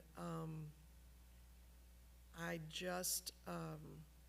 think I want to hear from the neighborhood before I come back to you with any more questions. But I did want to know who upkeeps the park, because parks, which used to be looked at as a good thing, are not always looked at as so favorably by neighborhoods anymore.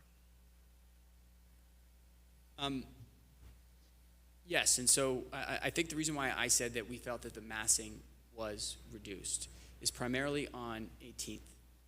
So on 18th, the prior approval had buildings lining all the way up and down, and that were maxing out the height at every point. Yeah. And we, with this design, broke up some of that massing to provide more open space areas and different building types to try to reduce the feeling as you drive down 18th. I can understand the opinion you have from Atlantic because it's a more prominent architectural feature. But we felt like that was important for, as driving into the site, to see that this is a really special project as you're driving it on Atlantic Boulevard. We wanted it to feel special as you're driving by. Thank you. Mr. Dow, you want to go? Thank you, Mr. Chair. I just have one quick question that I'd also like to hear from the neighborhood as well. 3 retail spaces. I wasn't here for the 2019 project, but 3 retail spaces. Any idea of what kind of retail you'd look to bring into there? Yeah, the ideal uses would be something that would be collaborative, compatible with the proposed project. So coffee shop, restaurant, dry cleaner, other types of retail uses. The code is kind of predictive of what should be there. And so it's primarily retail uses. But of course, it would want to be, the goal would be for it to be coffee shops, restaurants, things like that. Okay. But I want to be very candid. We can't lease those spaces or even talk to people until the project is much further along. It's just not, it's not possible to get commitments on something like that. No, without a doubt, I understand that, but I'm just the thought process behind what you would want to see there. Mr. Hartzell, go ahead. A couple of questions. Just to work off the retail shops, the mixed-use portion of it, is I know it's too soon to say, hey, what kind of tenants are we going to get in there? But a lot of times, I like to see the live, work, play, new urbanism type of development. And a lot of times these mixed-use projects, they don't incorporate the ability to put a restaurant in without a great expense to that tenant. Or just there's an inability at all to have like a diverse menu or anything other than a coffee shop. I just hope that's a consideration of what you guys are doing, that you build it with, well, you know, the proper equipment, that if it does become a restaurant, it's easy to hook up to. I guess that's a question. I don't know if you guys are planning that. Yes, no? Yeah, so I wanted my client to get up and tell you a little bit about their experience because they're experts in the space. And so they have a lot of experience with mixed use. And so this is something that if it were a restaurant that wanted full service as you described, which is going to be responsive to the market, of course, right? Then that's something that they have a lot of experience with, how to accommodate that during the construction process. But we don't know yet if it's going to be a full service restaurant or just sort of more limited service types of uses. And my next question is, you guys came before us in 2019 and you received entitlements to build a mixed-use project at that time. You guys still are able to build that project? Yes, that's a valid site plan approval. That is something that has been extended and is still alive. If this project is approved, this would replace that. So if that goes nowhere, yeah. So if we didn't approve the project today, they could still build what was previously done without the improvements you just told? That's correct. Okay. I don't have any other questions. Okay. Mr. Fisher, go ahead. Just a couple things. I know you mentioned the wall and saying about the curbing on the west side. Just want to confirm the wall is staying in place, correct? Yes, sir, of course. You mentioned it, but you didn't say confirming that. Oh, yeah, I thought it was. You're good. Just want to make sure of that. Sure. And then my other question, I just want to confirm, I wasn't here in 2019. I've kind of looked at the old previous approvals and so on and so forth, but it seems like the height of the parcel 3 has gone down a little bit since the townhouses. I believe the townhouses were maxing right out at 35, and I think you're about right at 32 or 33 and a quarter or something like that. Is that correct? That's correct. Okay, I just want to make sure of that. So it has gone down a little bit to an extent. Perfect. Okay. I'm good right now. I want to hear it from the community. Okay. Anybody else? So I know obviously your client is steeped in this type of development, so because of what they do. I'm just curious, do they have a plan, or what is the, or I'm sure they have a plan. What is the plan about how when they lease a unit like this, each unit comes with one parking space? Is that? That's correct. Okay. And so they also manage the properties, correct? So they're, I think what happens in the development space is you have people come and say, we're long-term holders, and they think that will give the city some confidence.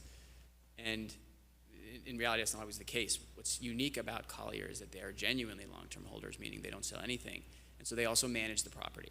And so they have a plan in place to manage parking. Every unit gets one parking space. The employees of the retail and the employees of the property management would be encouraged to park on parcel 3 where there's more parking. Sure. But consistent with code, the plan is that the street parking will be something that's available for guests of the property, of the retail, or of tenants looking for spaces. Okay. All right. Thank you. At this time, we'll open it up to the public. So if you'd like, you can come up and speak here. You get 3 minutes and tell us what's on your mind. Name and address for the record, please.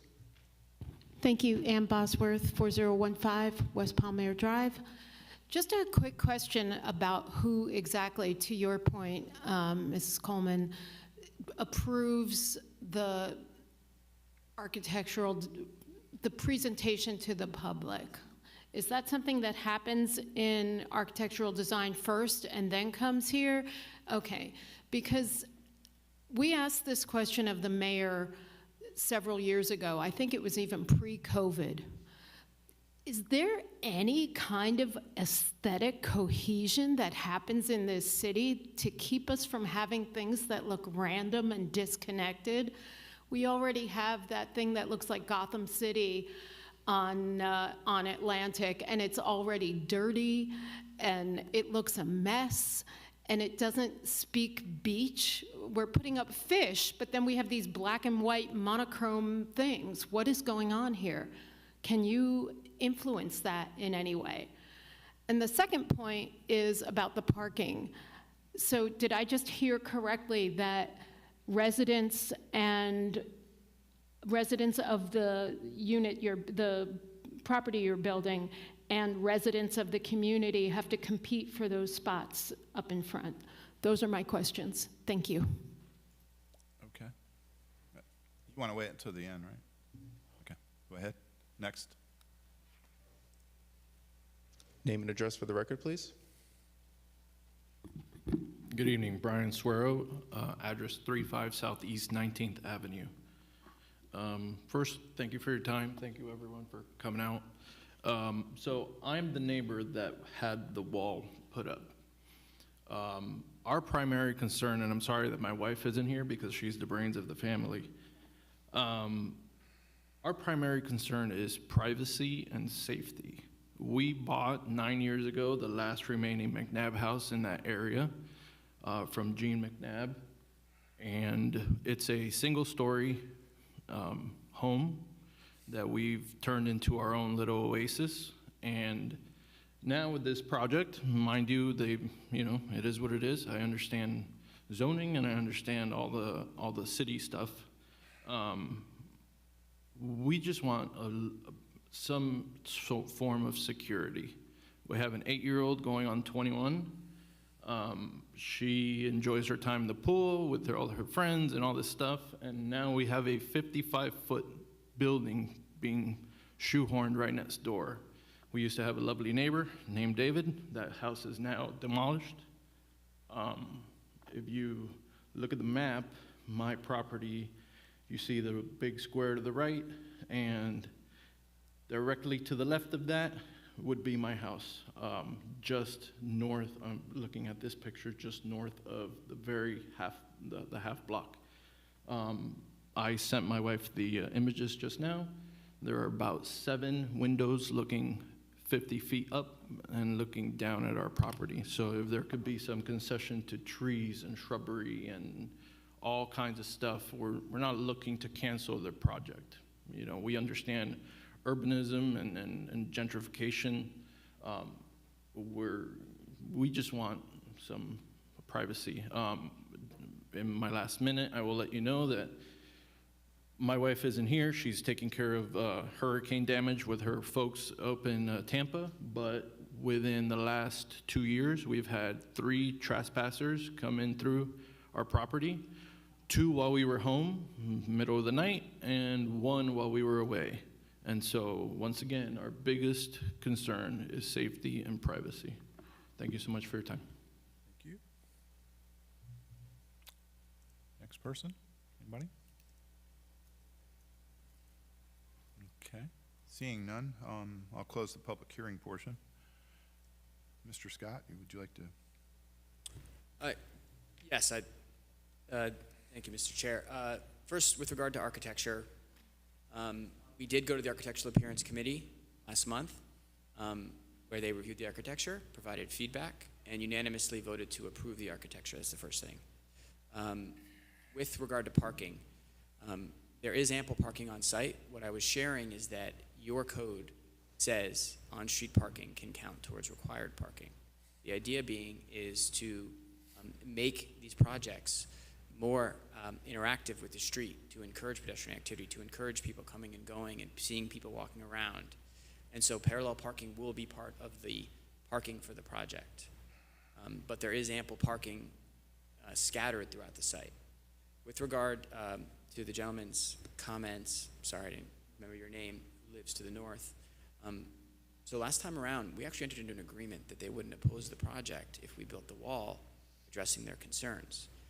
I don't want to litigate that tonight, but we had extensive conversations.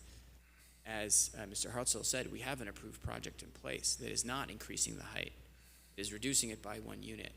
Our project, as part of the city staff review, has security cameras everywhere, has security requirements. It's an exhaustive review your city puts applicants through. I'll be honest, it's more than most cities. Most cities don't even ask us to talk about security, whereas we have this extensive back and forth with BSO about where cameras are going to be and where are the locks on the doors going to be and what's the system for that. And so security is paramount to us. What I will say, though, putting aside that your wife agreed to not oppose the project previously, is that putting that aside,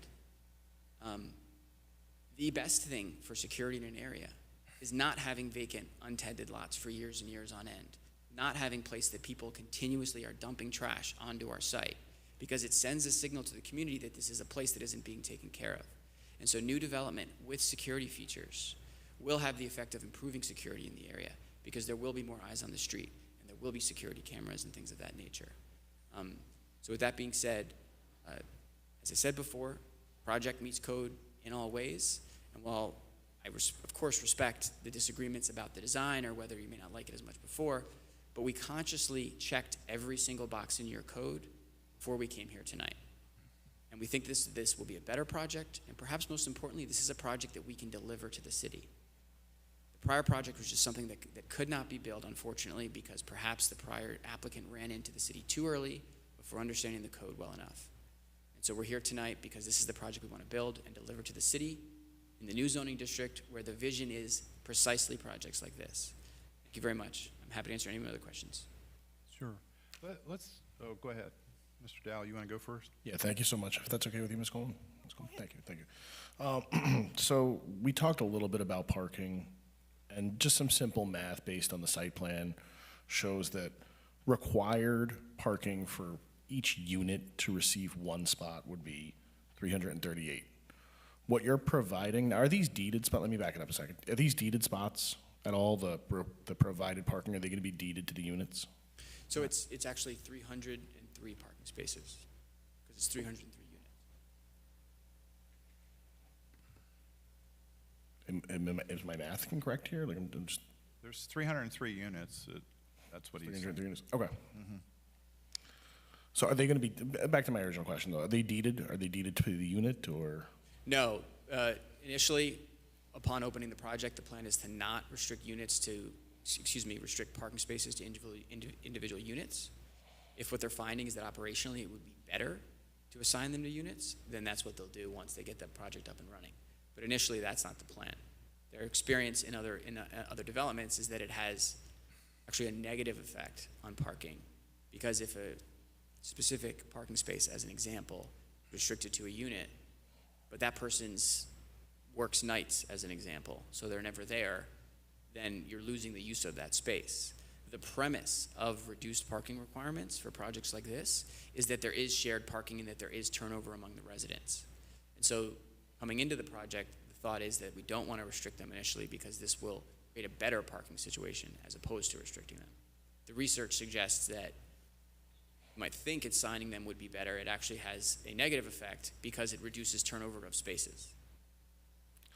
So I'm going to disagree there, as research says, but living in a community here in Pompano Beach that doesn't have deeded units, deeded spaces to their units, parking is a mess. You know, Orchid Grove, where I live, is just a tremendous parking catastrophe all the time.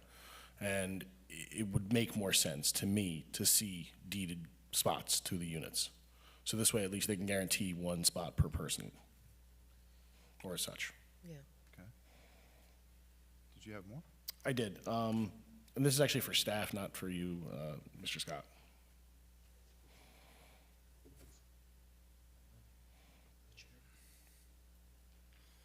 There was a memo regarding the traffic study submitted by the applicant that stated that a new traffic study wasn't needed to be conducted.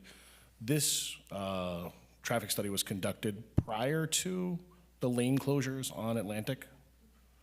And I'm concerned that we are not taking that into consideration when a traffic study is put in place here. Lane closures, you mean the lane closures? Further down Atlantic. Between Dixie and Cypress? Yeah.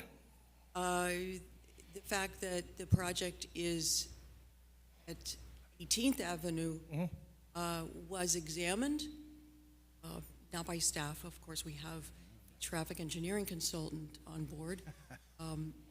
The memo was made available to our consultant, who had determined that the previous traffic study can remain in place as approved. Wonderful. It's still prior to a tremendous traffic changing pattern within the city. I would feel a lot more comfortable seeing a new traffic study as well. Okay. Okay, duly noted. Thank you. Potentially, I'd like to see that as a condition. Anything else? That's it for me. Thank you. Okay. Mrs. Coleman? On continuing on the parking, we've also had a lot of experience since 2019 as a city in building these projects. And there's a similar project that was built a few blocks from here. And we thought we had approved plenty of parking there too. And then the management limited it to one parking place per unit, and suddenly there was overflow everywhere, and there's still overflow in neighborhood intrusion, and you can't park at the post office anymore because everybody just parked at the post office because there were public free spaces. So, is there any thought given to metering the public parking on the street to encourage turnover? I'm not even sure if that's That's something. going to be a city issue, I think. To my knowledge, the city has not looked into metering that particular parking. Well, I just know that if we don't do something, it's going to happen again, and we're going to have a huge issue because we've got 23 bedroom units. I know where this is in a TOD, and I know, and I've approved and am a great believer in multi-modality. But I also know without assigned spaces and without metered parking, you've got 110 two-bedroom units that are going to have, in many cases, roommates. This is South Florida. They're going to have 2 cars. I hope they wouldn't. I would hope that we would have enough public transportation they wouldn't. But certainly for the 3-bedroom units, I think that in all likelihood, those are going to be 2-car households. So I'm concerned it needs to almost be buyer beware here.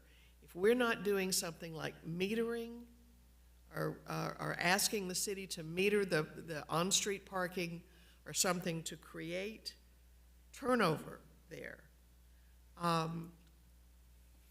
that folks will simply park in those 72 spaces. And, of course, they're in the overall count of 300 and however many there are anyway. But I think that we're gonna be in some problems here if we don't do something about mitigating the intrusion into neighborhoods with the parking situation. So what do we do? Understood. I personally have not had conversations with our parking manager. Our parking manager would need to get involved and do an analysis of this particular area and the city overall, particularly in the TOEOD. Okay.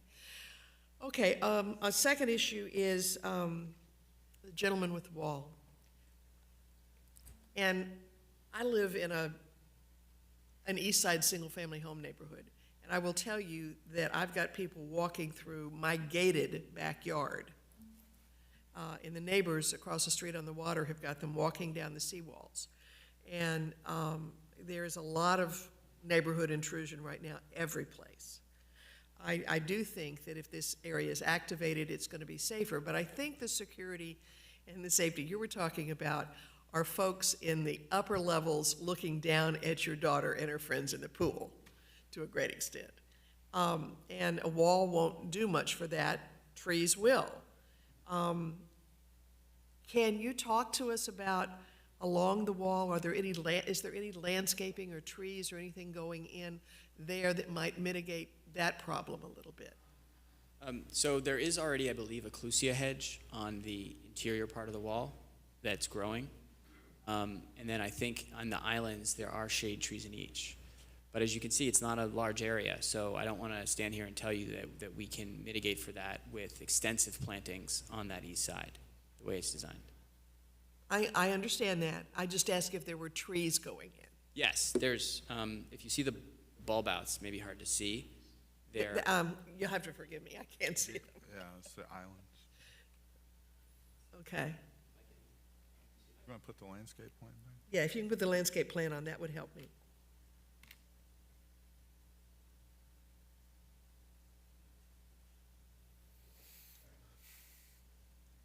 Okay, so if you look at the top part of that parcel in the islands, what we have there are shade trees at each section of parking. It gets broken up with a parking island. Well, that looks like trees bubbled in the horizontal, or whatever you call it, the north-south portion of that. What's the plant? It's not just the Calusia heads, but it looks like there's some trees. Yeah, no, there are trees proposed in that area. I don't have the specific species.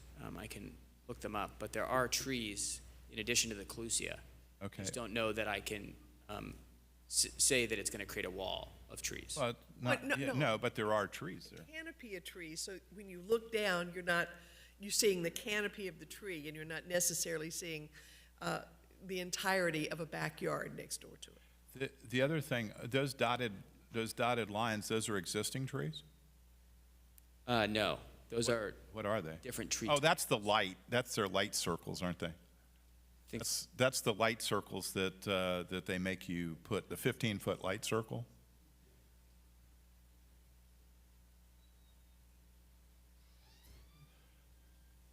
Yeah, the dashed circles are the 15-foot That's the light. radius around the light fixture. So you can't put a tree within that area. Yeah, because we have a minimum illumination level for Sure. those parking lots. So can we just find out what the ones that are the ones in the island? I mean, not the island, the continuous strip.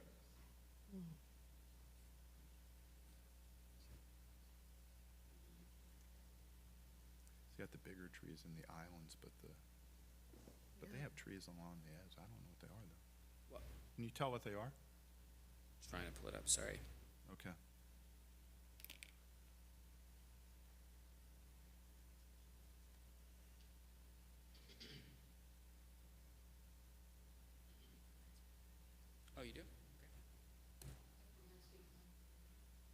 Sure.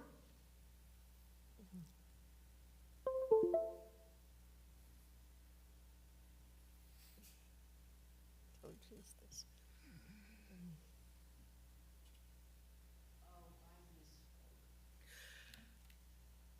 Hold on, let's see if we've got the landscape plan. We may have it.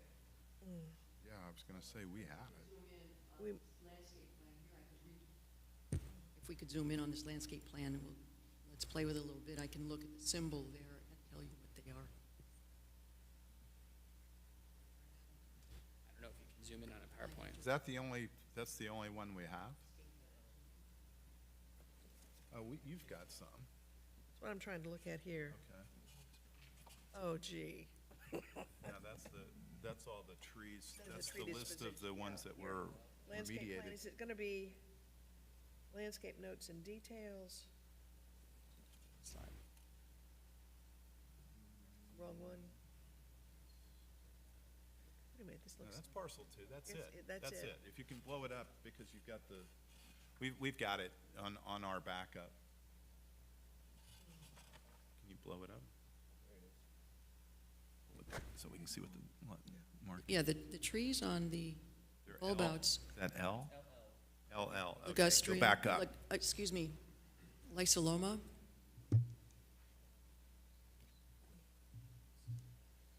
LL, And, Oh, it's a tamarind tree. yeah, Lysoloma. Tamarind lentice. trees, so how big are they? wild tamarind, 16 foot. At planting, so they'll grow, but those things grow, I mean, Yeah, They're relatively fast-growing, too. yeah, no, that's so not there should be a- some yeah. sizable trees there. Well, they're roughly 20, what is it, 25 feet apart, 30 feet?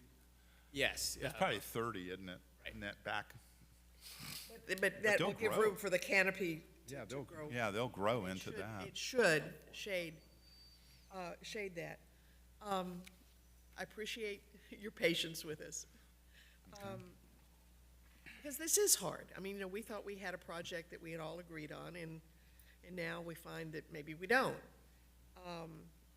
Also, I just wanted to say, as to the aesthetics, and architecture is in the eye of the beholder.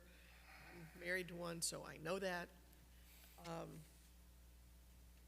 Not an I, the architect. But the city does have the AAC, Architectural Appearance Committee, that all projects go to before they come here. And we don't. We do recommend a variety of kinds of architect in the city, because that makes for diverse communities. But I urge you, if you've got an interest in this area, to talk to your city commissioner and see if perhaps you can get appointed to the AAC. That's where decisions are made, because they're made by citizens boards like this, as long as it meets the code. And with that, Mr. Chairman, I don't have anything else. Okay. Mrs. King, you want to go? Yes, on the septet report, there were, the sheriff's office provided numerous statistics regarding some of the crimes that unfortunately are not just specific to that neighborhood. But, so I understand the gentleman's concern. The entire city faces issues with the unhoused. So when you looked at the septet report, I heard you mention something about the cameras. Are these cameras that are going to be maintained? Is somebody going to maintain them if we needed footage, or if it's, I mean, how is that going to be? I see there's a lot of exterior doors, so that's a lot of opportunities for people to just come into your building. So I definitely understand the gentleman's concern. It's always a concern of mine. Safety should be paramount, but again, the exterior doors, are they going to be card key access? Can you explain that to me a little bit more? Sure. So all of the exterior doors are controlled access with a card key. There are cameras at every door. The leasing office has special security features associated with that because there's concern about a leasing staff being alone, and so they have a special button, like an alarm button that we've agreed to. The access to the cameras is something that's provided to BSO if there is a crime. So as an example, if there were an accident off the project, but BSO thought the cameras might be able to help, they would have access to those cameras. But throughout the site, there are cameras being positioned at all the doors, in the retail areas. And then, of course, the photometric plan is something, the lighting plan is something that BSO reviews in depth to make sure that there are no dark spots or no hiding spots, things like that. The best thing, though, of course, is access control with controlled access and then cameras at all those locations. Would you be opposed to sharing that footage, not just the camera footage, but there is a program with Broward Sheriff's Office that they also could have access to your property? Would you be opposed to that? Would your client be opposed to that? Your real-time camera system? Yeah, I'm not sure if we would want to agree to that. What is it? I don't fully understand it, to be honest. So it's just continuous access by BSO? Yeah, exterior. I thought we would have to review that a little with the operations team. I can't commit to that tonight because that implicates a lot of things, particularly with privacy of residents. So I'd want to spend some time to talk to them. I mean, I'm just thinking of other ways for there are residents that have been in that neighborhood long before your project. Right. And I think your project, the onus would be on your project to do everything you could to ensure it's not uncommon. If you talk to one of the SEPTED officers, they can better explain to you the real-time camera system and how it works and how many private companies in the city have embraced that project so that they're able to immediately, if you had, God forbid, if you had something, really catastrophic occur at your location, immediately Broward Sheriff's Office could then access your cameras and get immediate help in the area. Whatever one can do, again, to make sure that those neighbors over there feel safe with this amount of people coming into their neighborhood, I think we should try and do it. Thank you.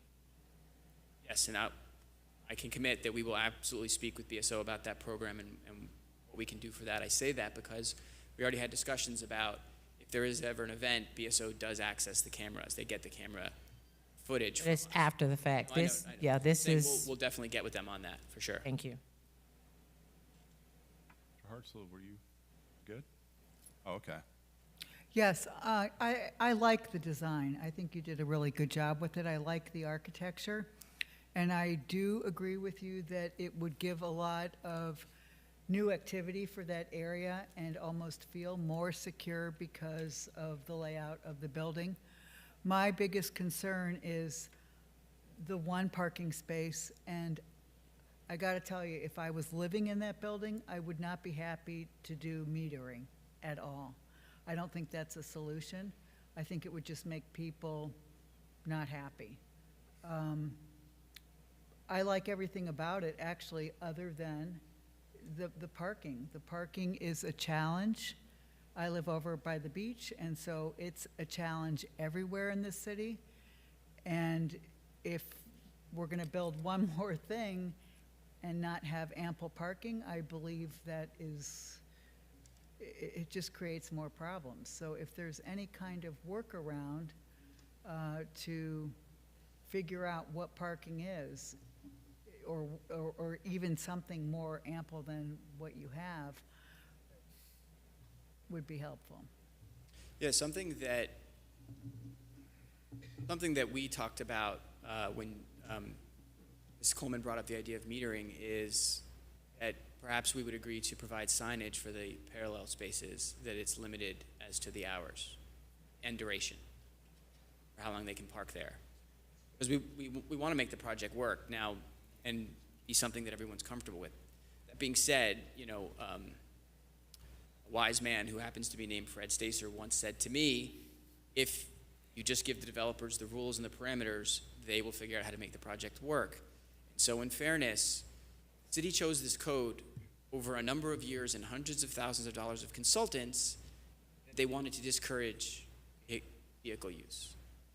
I think that what Ms. Coleman said is that I think it will be buyer beware. I think it will be, during the leasing process, shared with residents that there is not ample parking and that this is a place for people that might not want to have a car or that might want to use Uber or their bicycle or other things, and that they can make that decision during the leasing process.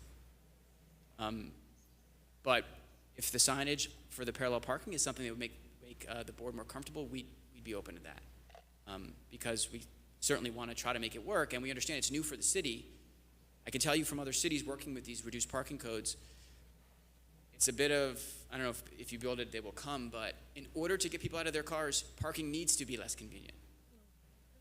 And so if we overparked it and we built a massive parking garage, which by the way we can't do, it kills the project. That's why we're here.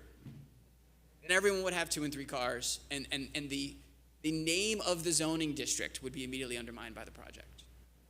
I just want to also comment on Mr. Daly's comment about. Sorry. Yes. And as you know, the prior approved project that's currently approved has less parking than we're proposing. I know. So Mr. Daly had a good comment and question about the traffic study. I just want to share that part of the logic of why we didn't have to do a new in-depth traffic study with counts on the street is that the TOEOD was approved based on a total number of trips. So there was a master park traffic study done for the whole area. It said this area is approved for X number of trips, total. And each project that comes in that does a traffic study tells the city and their traffic engineer how many trips it will generate, and it's then analyzed against the master traffic study. So part of the logic of them not requiring us to put the counters on the street again, I acknowledge things have changed between 19 and now. But part of the logic of not doing new counts of what traffic is there right now is because the area is already approved for a total new amount of traffic. And so what we provided was a new trip generation statement showing that we will have less new trips than the prior project because the number of units went down by 1 and the retail space shrunk. And then we're still doing the improvements that he called for last time. We also reduced one of the access points, which was a concern of the traffic engineers 5 years ago. So that's how we landed there. It wasn't sort of some lack of consideration of it. It was in the context of the TOs approved for a total number of traffic, total amount of traffic.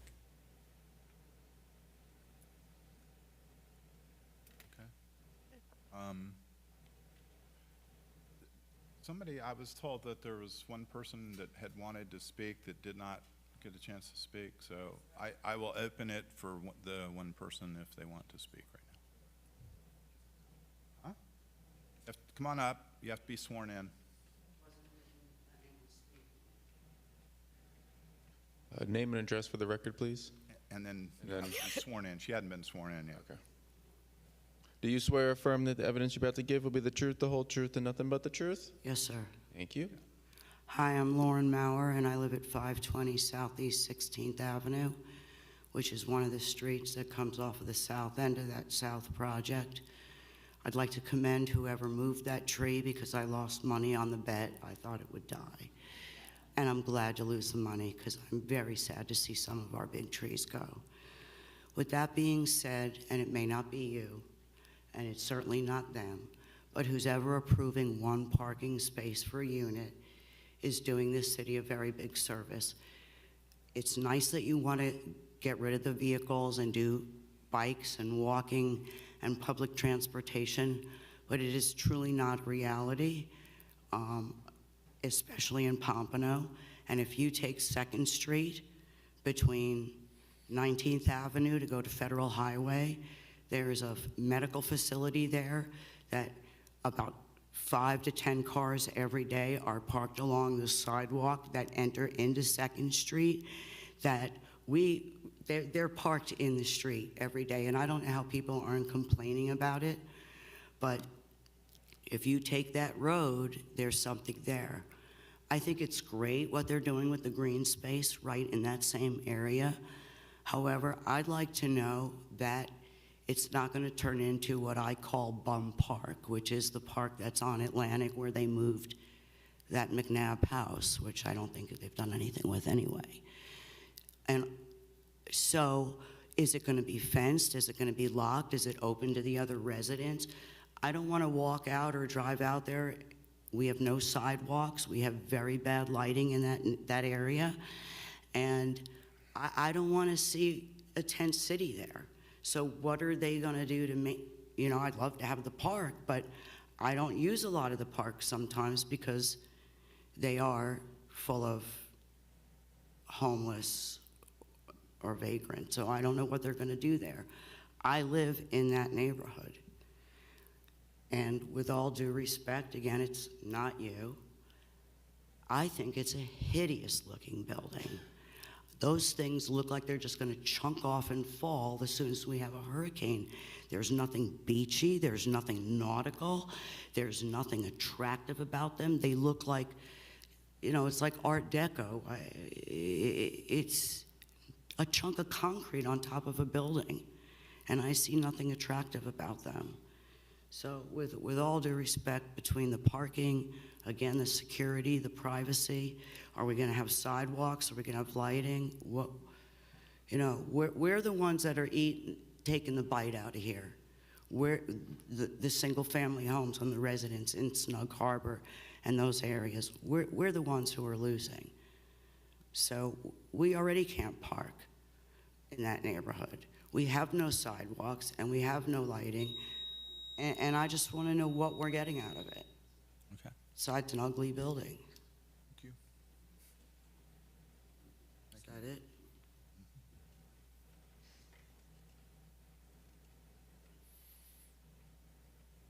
I just want to say that there are sidewalks proposed on all sides of the project that aren't currently there now, and that there will be lighting and landscaping for all of those spaces. Okay. And then, as we spoke about before, the open space feature that will be amenity for the public will be maintained by my client that has active property managers. It's a shame at McNabb Park, I'm aware. I spent a ton of time negotiating for my client to give the house. I'd love for that to be a restaurant in an activated space. But here, it'll be maintained by my client. Okay. Thank you. All right. And I'll close the public hearing portion again. Thank you. Okay. Anybody else have any other questions from this board? Yes. Go ahead, Mr. So back to the park situation, and might alleviate some concerns, but it is private property, so you're able to police it differently than a public park forum, which is good for people to understand that. They can police it themselves and push away people that are not there for the purpose of the park. One last thing, I just want looking at it at the surface level, because that's what we're supposed to do on site plans. Fortunately, I agree with the parking situation with one parking spot per unit. However, you're meeting code at what we have to look at it at a surface level of what he is, if he's complying with code or not. So yes, it's an issue, but fortunately we have to look at it at that point in time. That's another visiting thing, maybe outside this site plan approval. So. Okay. Thank you. Anybody else? And seeing, oh, we're moving forward to the mic now. No, you're good. You're waiting for discussion? This is discussion, yeah. Yeah. That's why I'm asking. Go ahead. All right, I'll go. Look, it's one parking space per unit. It's horrible, right? But that's the policy that we don't set. Right. That's the rule we have to go by. And if we can't tell a developer, like, hey, double your parking, get 2 parking spaces per unit. That's not what the code requires. They have to do whatever the code requires. And they're gonna do they're gonna try and do as little as possible and get as many units in and get the highest and best use they possibly can for their development. I get it. But unless the policy is changed, and we're not policymakers, unless the policy is changed, we can't tell him, hey, double up your parking. I just can't do it to somebody, and especially when someone's got an investment-backed expectation in a development that had more units on it and less parking. So here they're coming back with a much better plan for us. What it looks like, that's not us. We don't do that. I mean, I have my preferences. It probably wouldn't be this, but hey, somebody's going to move there, and it's not my choice as to how they design it and what it looks like. As far as having open space there with fences, I've been looking at that since 2019.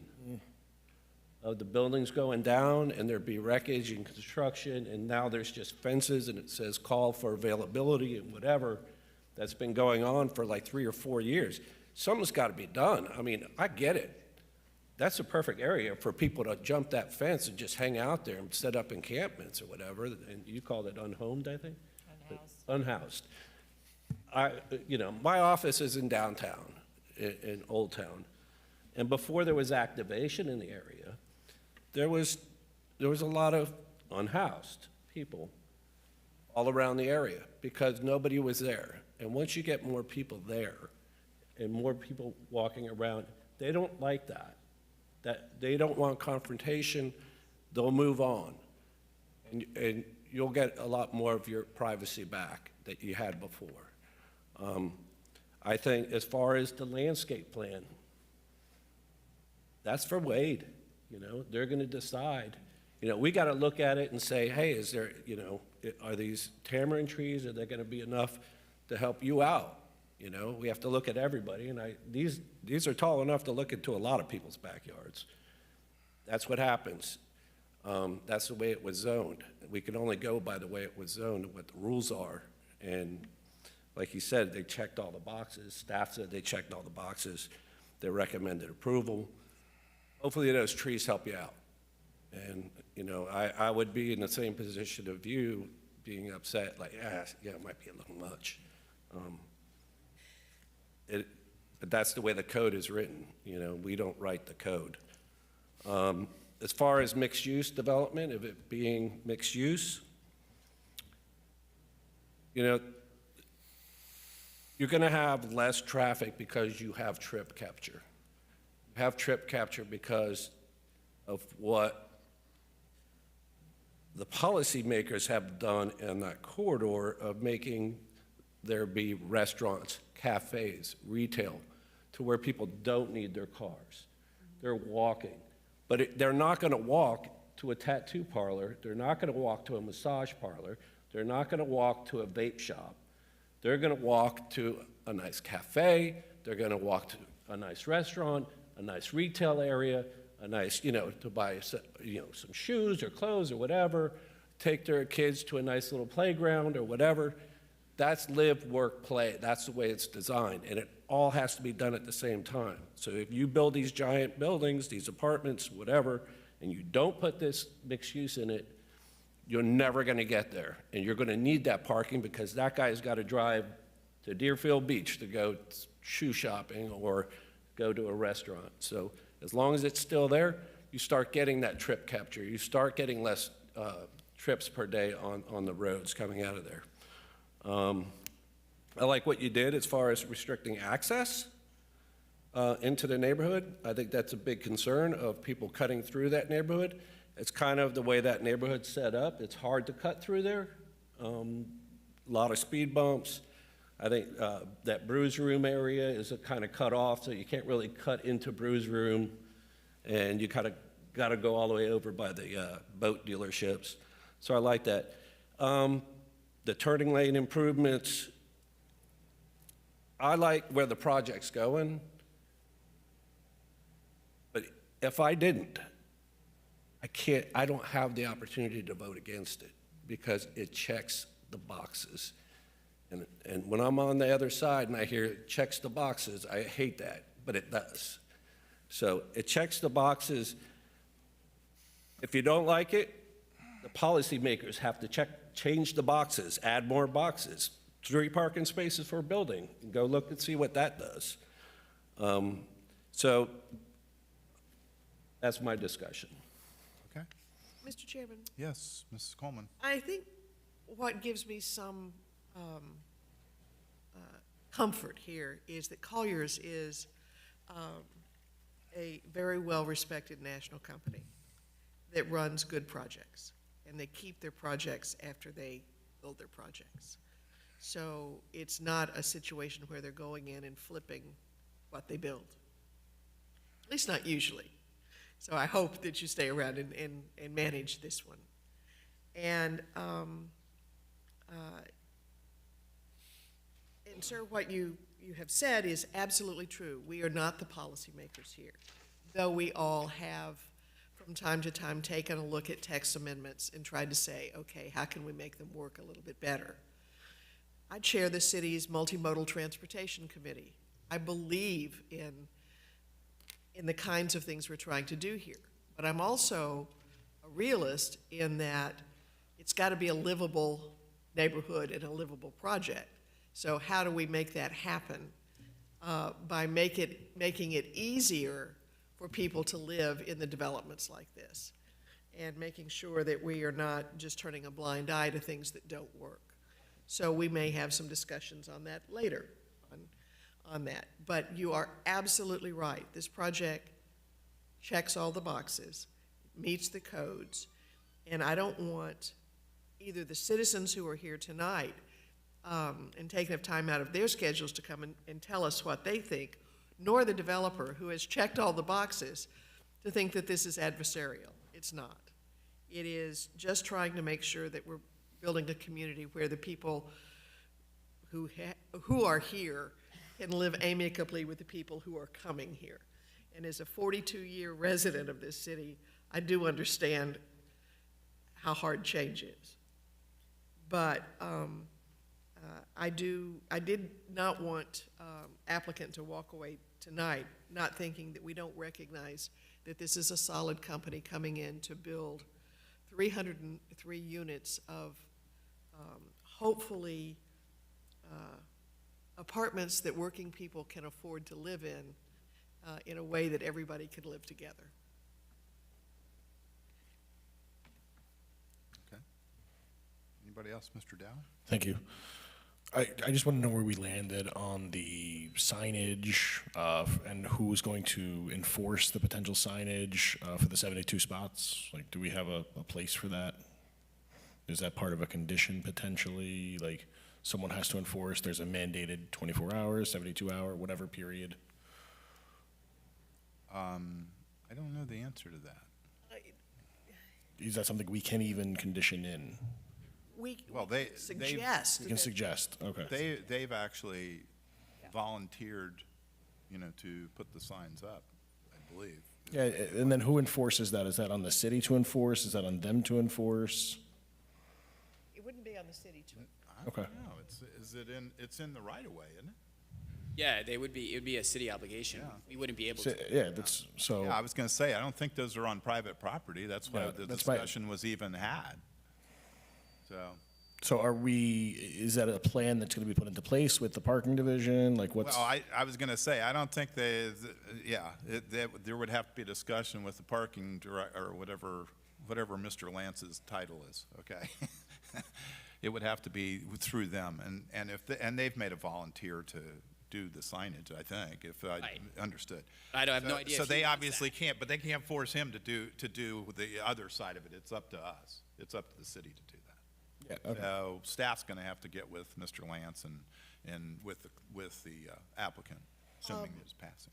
Mr. Chairman, Yes. To meet Mr. Daly's concerns, could we perhaps do a condition encouraging the applicant to work with the city to create signage encouraging turnover of those public spaces? Absolutely. That's It's the right approach because we don't know what he's going to say. He might say. Exactly. We can't put, words in That's as Mr. hard as we can Lance's. get. All right, I'm with that. Thank you, Mrs. Coleman. Okay. I think and everybody seems to be amenable to that, so. Yeah, Well, yeah, we'll see. Okay. Anything else? and I'll leave it to Oh. staff to capture that language. Yeah, there you go. Okay, I just had a couple of quick things.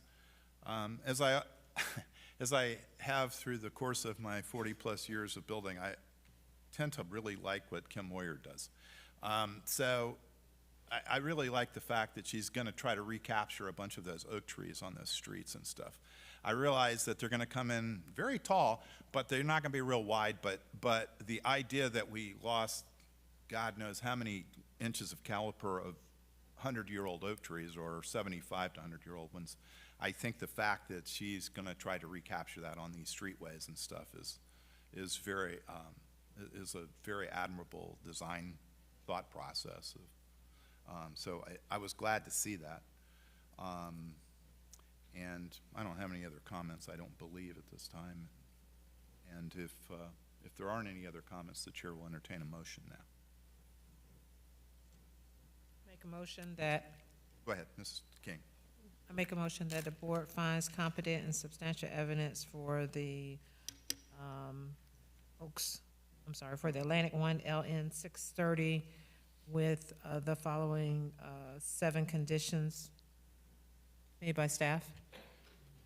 The 6 plus the 6 plus 1 to create the signage for parking. Okay. Second. Just for the record, you're okay with that, the 7 conditions now? With the Yes, sign? sir. Yes. And we realize it's going to be something that gets worked out. I mean, it's worked out however Mr. Lance and you guys work it out. Yes, thank Okay. you. Thank you. I'm sorry, so Mrs. King had a motion. Did we have a second? Second. Okay, Mr. Fisher has a second. Do we have any questions on the motion? Okay, seeing none, Bobby, call the roll on item number 2. Tundra King, Yes. Paul Fisher, Yes. Rich Daly, Yes. Gigi DeBeck, Yes. Robert Hartzell, Yes. Carla Coleman, Yes. Fred Stacer. Yes. Thank you very much. Good luck with your project. I know it's been a long haul. We're looking forward to seeing something other than those empty Yes. lots. Mhm.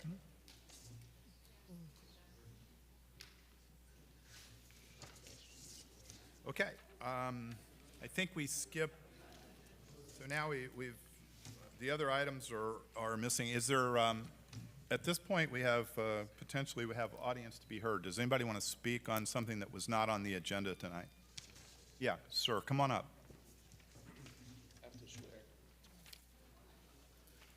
Do I need to swear you in, sir? Okay. Do you swear or affirm that the evidence you're about to give will be the truth, the whole truth, and nothing but the truth? Yes. And your name and address for the record, please. Luca Fagetti, 4015 West Palmer Drive, Pompano Beach. Very briefly on 3 points. Thank you for all your discussion. There are great points brought up. And Mr. Hartzell, like I've seen the last 3 times, reminds everybody, they check all the boxes. So sometimes this conversation seems not meaningful, but I learned a couple of things tonight. For example, there is this parking rule. Why, planning-wise, you don't ask to change these parking rules? I mean, planning, you should suggest to the commissioner to ask the staff, the manager, to change this rule, because clearly it's getting more and more of a problem everywhere. Mr. Hartz, remember the Hasman project that you represented for Palmer? There was even a worse example where the condo Palmer Country Club 3 were say, oh, we're going to sell parking spots because they were not enough. So why? That was years ago. It doesn't look like a problem like this get on the table to be discussed and change these rules and the checkbox for the parking. But that seems to be continuously happening. So I will draw this up with the commissioner of District 5, which I don't think is gonna be happy to talk to me recently, but I will. Traffic. The good thing about the conversation is that I'm expecting one day to get BSO checking, since I'm coming from the west. Say, have you still have allowed trips to the beach? Because I heard that it was a master plan with a total number of trips. This was done before the reduction of Atlantic, like brought up here, but the number of the trips is the same. And the intention is, let's stop the traffic, let's have people not to use the car. In Pompano? Really? This building is in the middle of pretty much nowhere. If people want to go to a nice place, he's going to use the car. There's no other way. I don't see people not using the car. So this multimodal, which I don't disagree. I was living near a town with multimodal, but that was organized and was in details. You have buses, you have underground, you have many ways to go around. I had friends that didn't use the car at all because it was the other way more convenient. But in Pompano, as of today, I don't see it. Thank you very much. Thank you. Does anybody else want to speak? Come on up.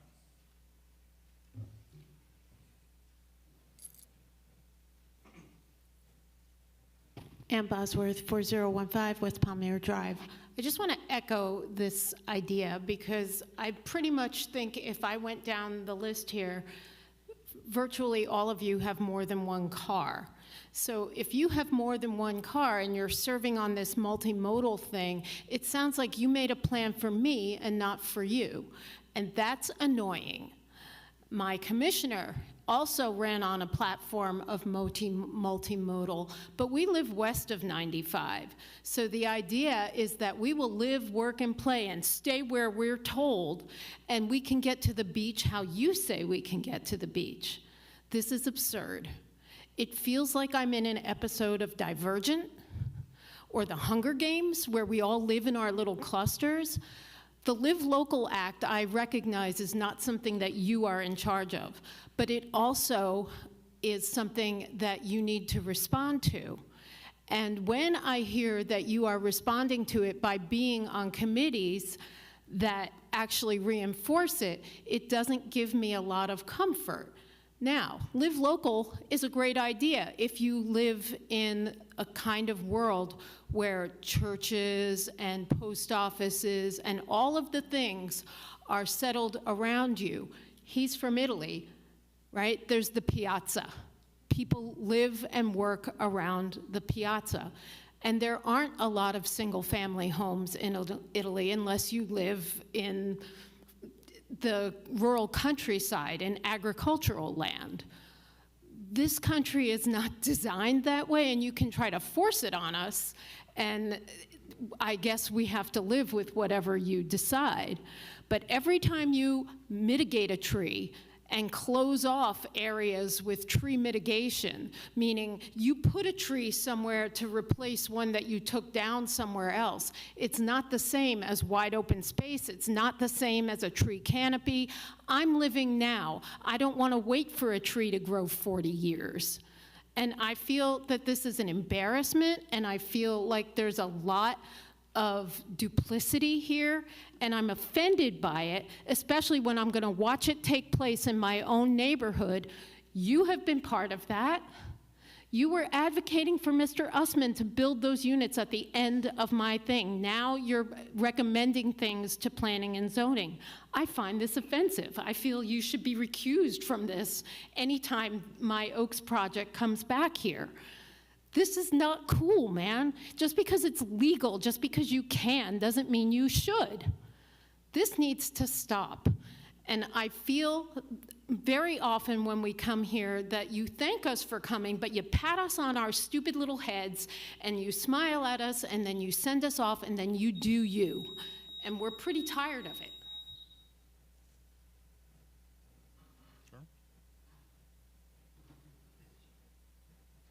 Hi, my name is Wayne Oken. I live at 4106 West Palmyra Drive, Vizcaya, and Palmyra. Sir, if you could just raise the microphone. You're a tall gentleman. Do I need to? Go ahead. Thank you. Is that better? Yes, sir. Thank you. Okay.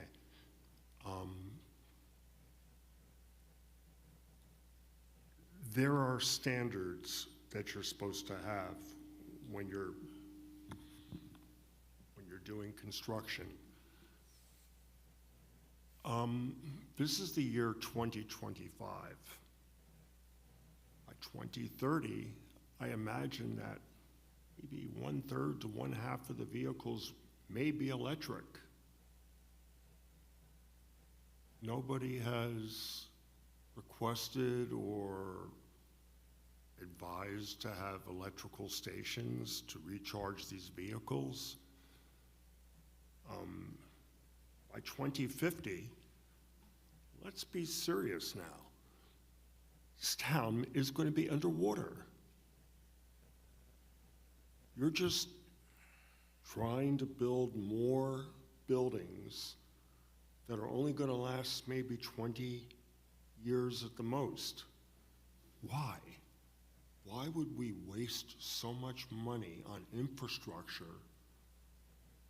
to bring people into an area that is also an evacuation zone? Where are these people supposed to go during a hurricane? That area, nobody on this panel even discussed the fact that it's in an evacuation zone for a hurricane. Nor is anybody concerned. And nobody on this panel, well, let me be specific. The assistant city attorney made a comment that, well, we're looking for a legal outcome that favors the city. I don't know if I would want that city attorney working for my city, because my city should not be condensed. My city should not lose green space. My city should not lose its golf courses, not lose its basically its environment that cools down the temperatures. And when you try to compact or build more buildings into an area, the heat index is going to rise. Now, has anybody on this panel, please, say yes or no. Has anybody discussed the fact that the city is going underwater, that we do have major problems, and that all these corrections are only going to last maybe 20 years? Okay, thank you. Any yeses, no nos? Okay, you're done. Thank you, sir. Okay, thank you.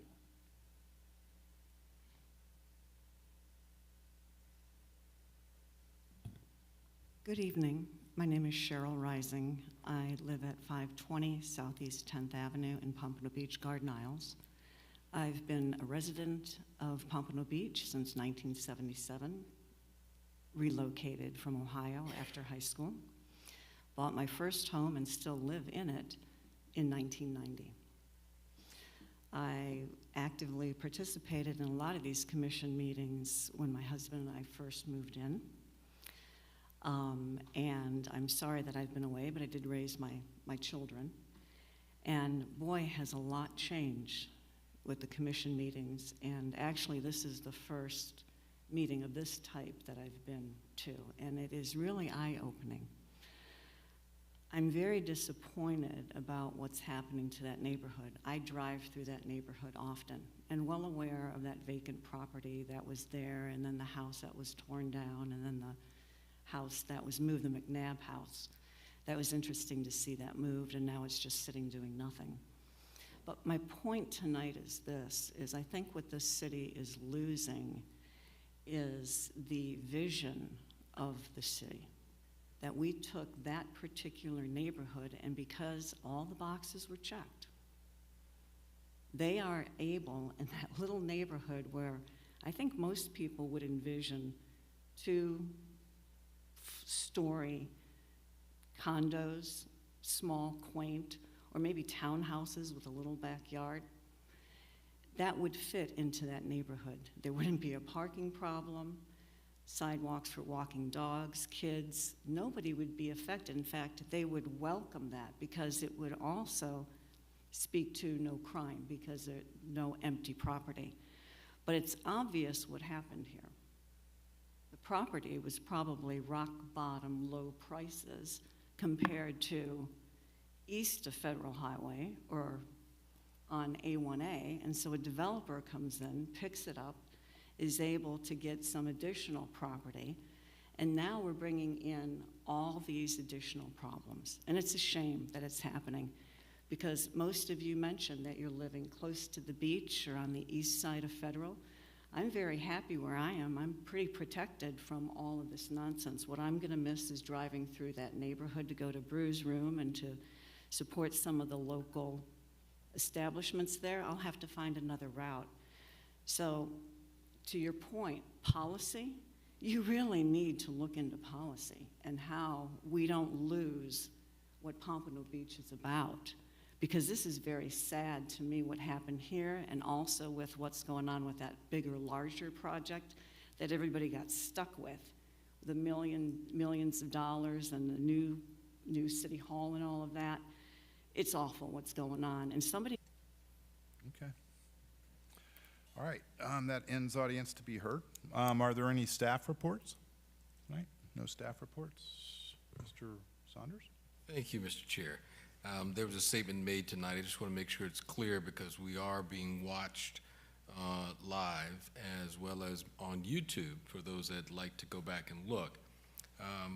It was referred that I made a statement tonight that somehow the city would be favored by a result in the litigation that was involving the Palm Air area. I did not say that. What I said, and I'll repeat it, was that as far as the matter being noticed, that as well as the time period, because I wanted to make sure that all those who were present, who were in support or against the particular application, understood that the matter would not come back until the litigation was completed, and that those should it result in a favorable action for the city, then the notice would go out. But that if it did not result in a favorable action for the city, the matter would not come back. That was what I said, so that it would be clear that notice would be provided. No one would be not made aware if that should result in a favorable action, because the city is a defendant in that action. So I just want to make sure that's clear for those that may not understand the legal jargon. Thank you. Okay, thank you very much. Bobby, you're good? Okay. Board member discussion? Mr. Daly? I just have a quick question, if it's okay. I would like to ask council here. If we decided as a board tonight to reject the application for the major site plan, what would the recourse of the applicant be? They could always go to the city commission to appeal it. That's the appellate body for us. Yeah, so even if we decided to reject the application tonight, it doesn't terminate the project. It would then go forward to the next level. I just wanted to And if it went to the commission and they didn't like that, they'd go to the circuit court after that. Because it does meet all the criteria. because it does meet all the criteria. So it's not as if we have the capacity to say no, and then it's just because we felt like it. And just to make sure that everybody understands, you're talking about the Atlantic 1 project that was here tonight. Okay. Mr. Fisher? No report today. Mrs. Coleman? On the monthly report that we get every month, this is the short version. There's a long version of it too, correct? It goes down through new businesses and new Airbnbs and those short-term rental licenses and such. Jane? There's a monthly report that goes to the commission that's longer. This is the one that goes to the P&Z board. We get that longer report from time to time. It's online. You go on Development Services, that page, it's at the very bottom of that page. Scroll all the way to the bottom. Well, can I ask that you send us the longer report as opposed to the shorter report? Can you Maybe get send to those? us? Sure. Because you send the shorter one to us, but I really like the longer one. Here, yes. Can we get the longer one? Mm-hmm. Okay. Also, it lists three, Gene, it lists three of the things I think we sent forth to the commission on land use regulation or amended development code things. And one of them was the code amendment for rear yard corner triangle. But it doesn't tell us here, did these pass, fail, were they amended? Can you tell us on that one what happened to it? It did pass. It did pass, so it's in effect now? Yes, it's in effect. Thank you.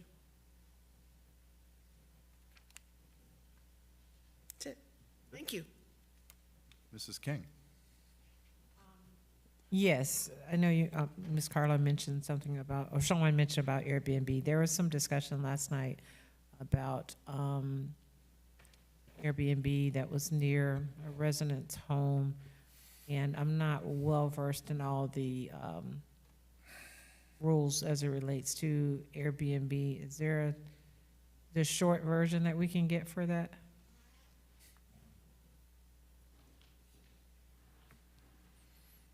I have no idea what the rules are for Airbnb. I would have to get back to you and send you an email because I don't work in that section. Only reason, I'm sorry, Ms. Carla. The only reason I mention it because it was quite a bit of discussion if you came to the commission meeting last night about it, and I think some of the commissioners had questions as well. Thank you. If I can just elaborate a little bit on that, there's a neighborhood where some sober homes are now operating out of Airbnbs. And it's really troubling to the neighbors. And everybody's trying to figure out now how to deal with it. So I don't think there's it's not so much the answers on Airbnbs, it's the answer on sober homes. So, and there's a lot of back and forth with it right now. I was going to say, Mr. Mr. Chair. Saunders. I'm already looking at I know, I was like, Yeah, I just wanted to look make sure. past here. You know, I sort of have to make the first statement that this board unfortunately does not have that charge to deal with those kinds of applications or potential code and violations that may exist in the city. There is a board, the Zoning Board of Appeals, that may be addressing some of these issues that were mentioned last night in the City Commission meeting. Feel free to give our office a call to bring you up to speed on those things that were discussed last night. We can provide an update on that and where it may be at. I am not fully aware, as I sit here tonight, exactly what stage it's at.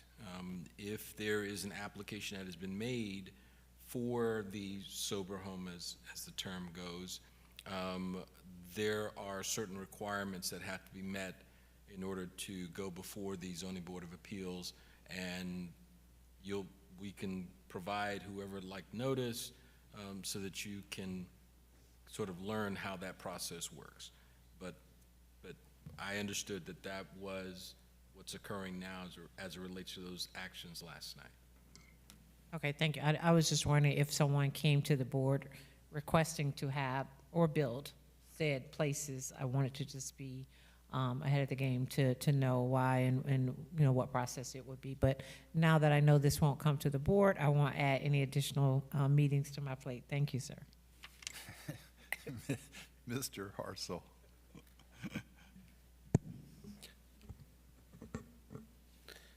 First, I want to say thanks to the staff. You guys are great.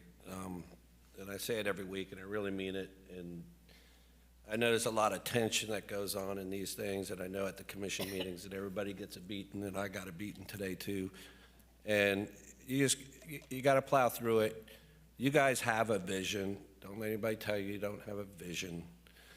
A vision is encompassed in the code that you guys push forward. You don't make the code, the commission makes the code. We are not elected, we are volunteers, we're here on our own. You guys are, you don't get paid bonuses for approving projects. You get paid the same whether you approve a project or you don't approve a project. I don't get paid if I approve a project. And getting poked at tonight, it means we're probably doing something right. Because anybody who knows me and has at least Googled my name would know that I am not a developer shill, by far. You can ask Sierra Club, you can ask 1,000 Friends of Florida, Florida Wildlife Federation, all my clients, and see if I'm a developer shill. Certainly I'm not. As far as the things that we approve, and I'll go back to it, we just do not make policy. We're not elected to do that. Other people do that. People run for office, God bless them.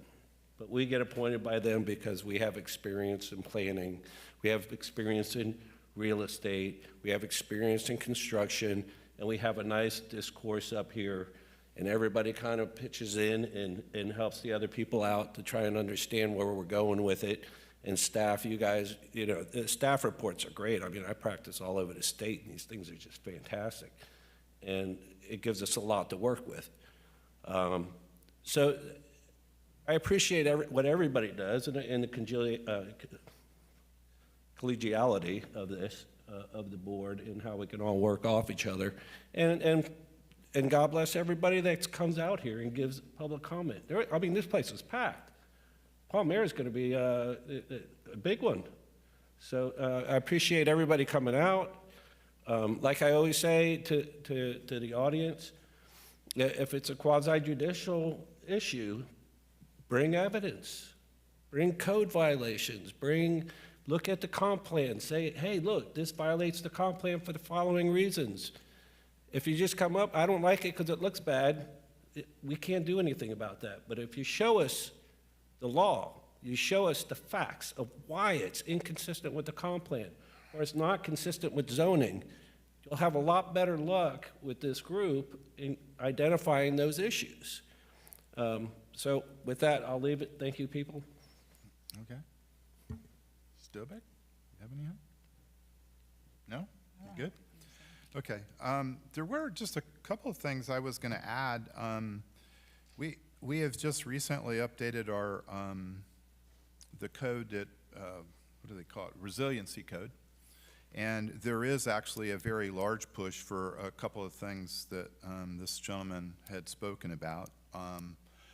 There's a variety of things that developers have to do, and one of them is meeting a certain number of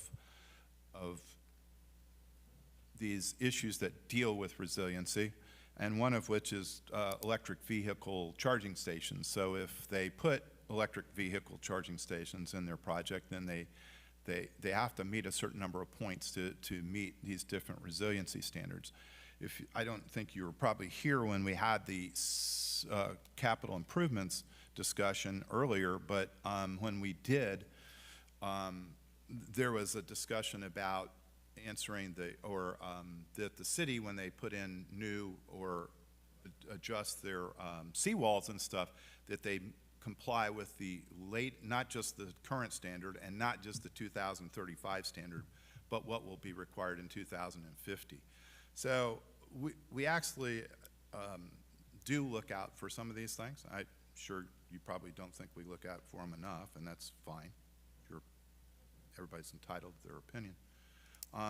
But this board actually is pretty forward-thinking, but I mean, the folks have said we ultimately don't answer that, and it's not an excuse.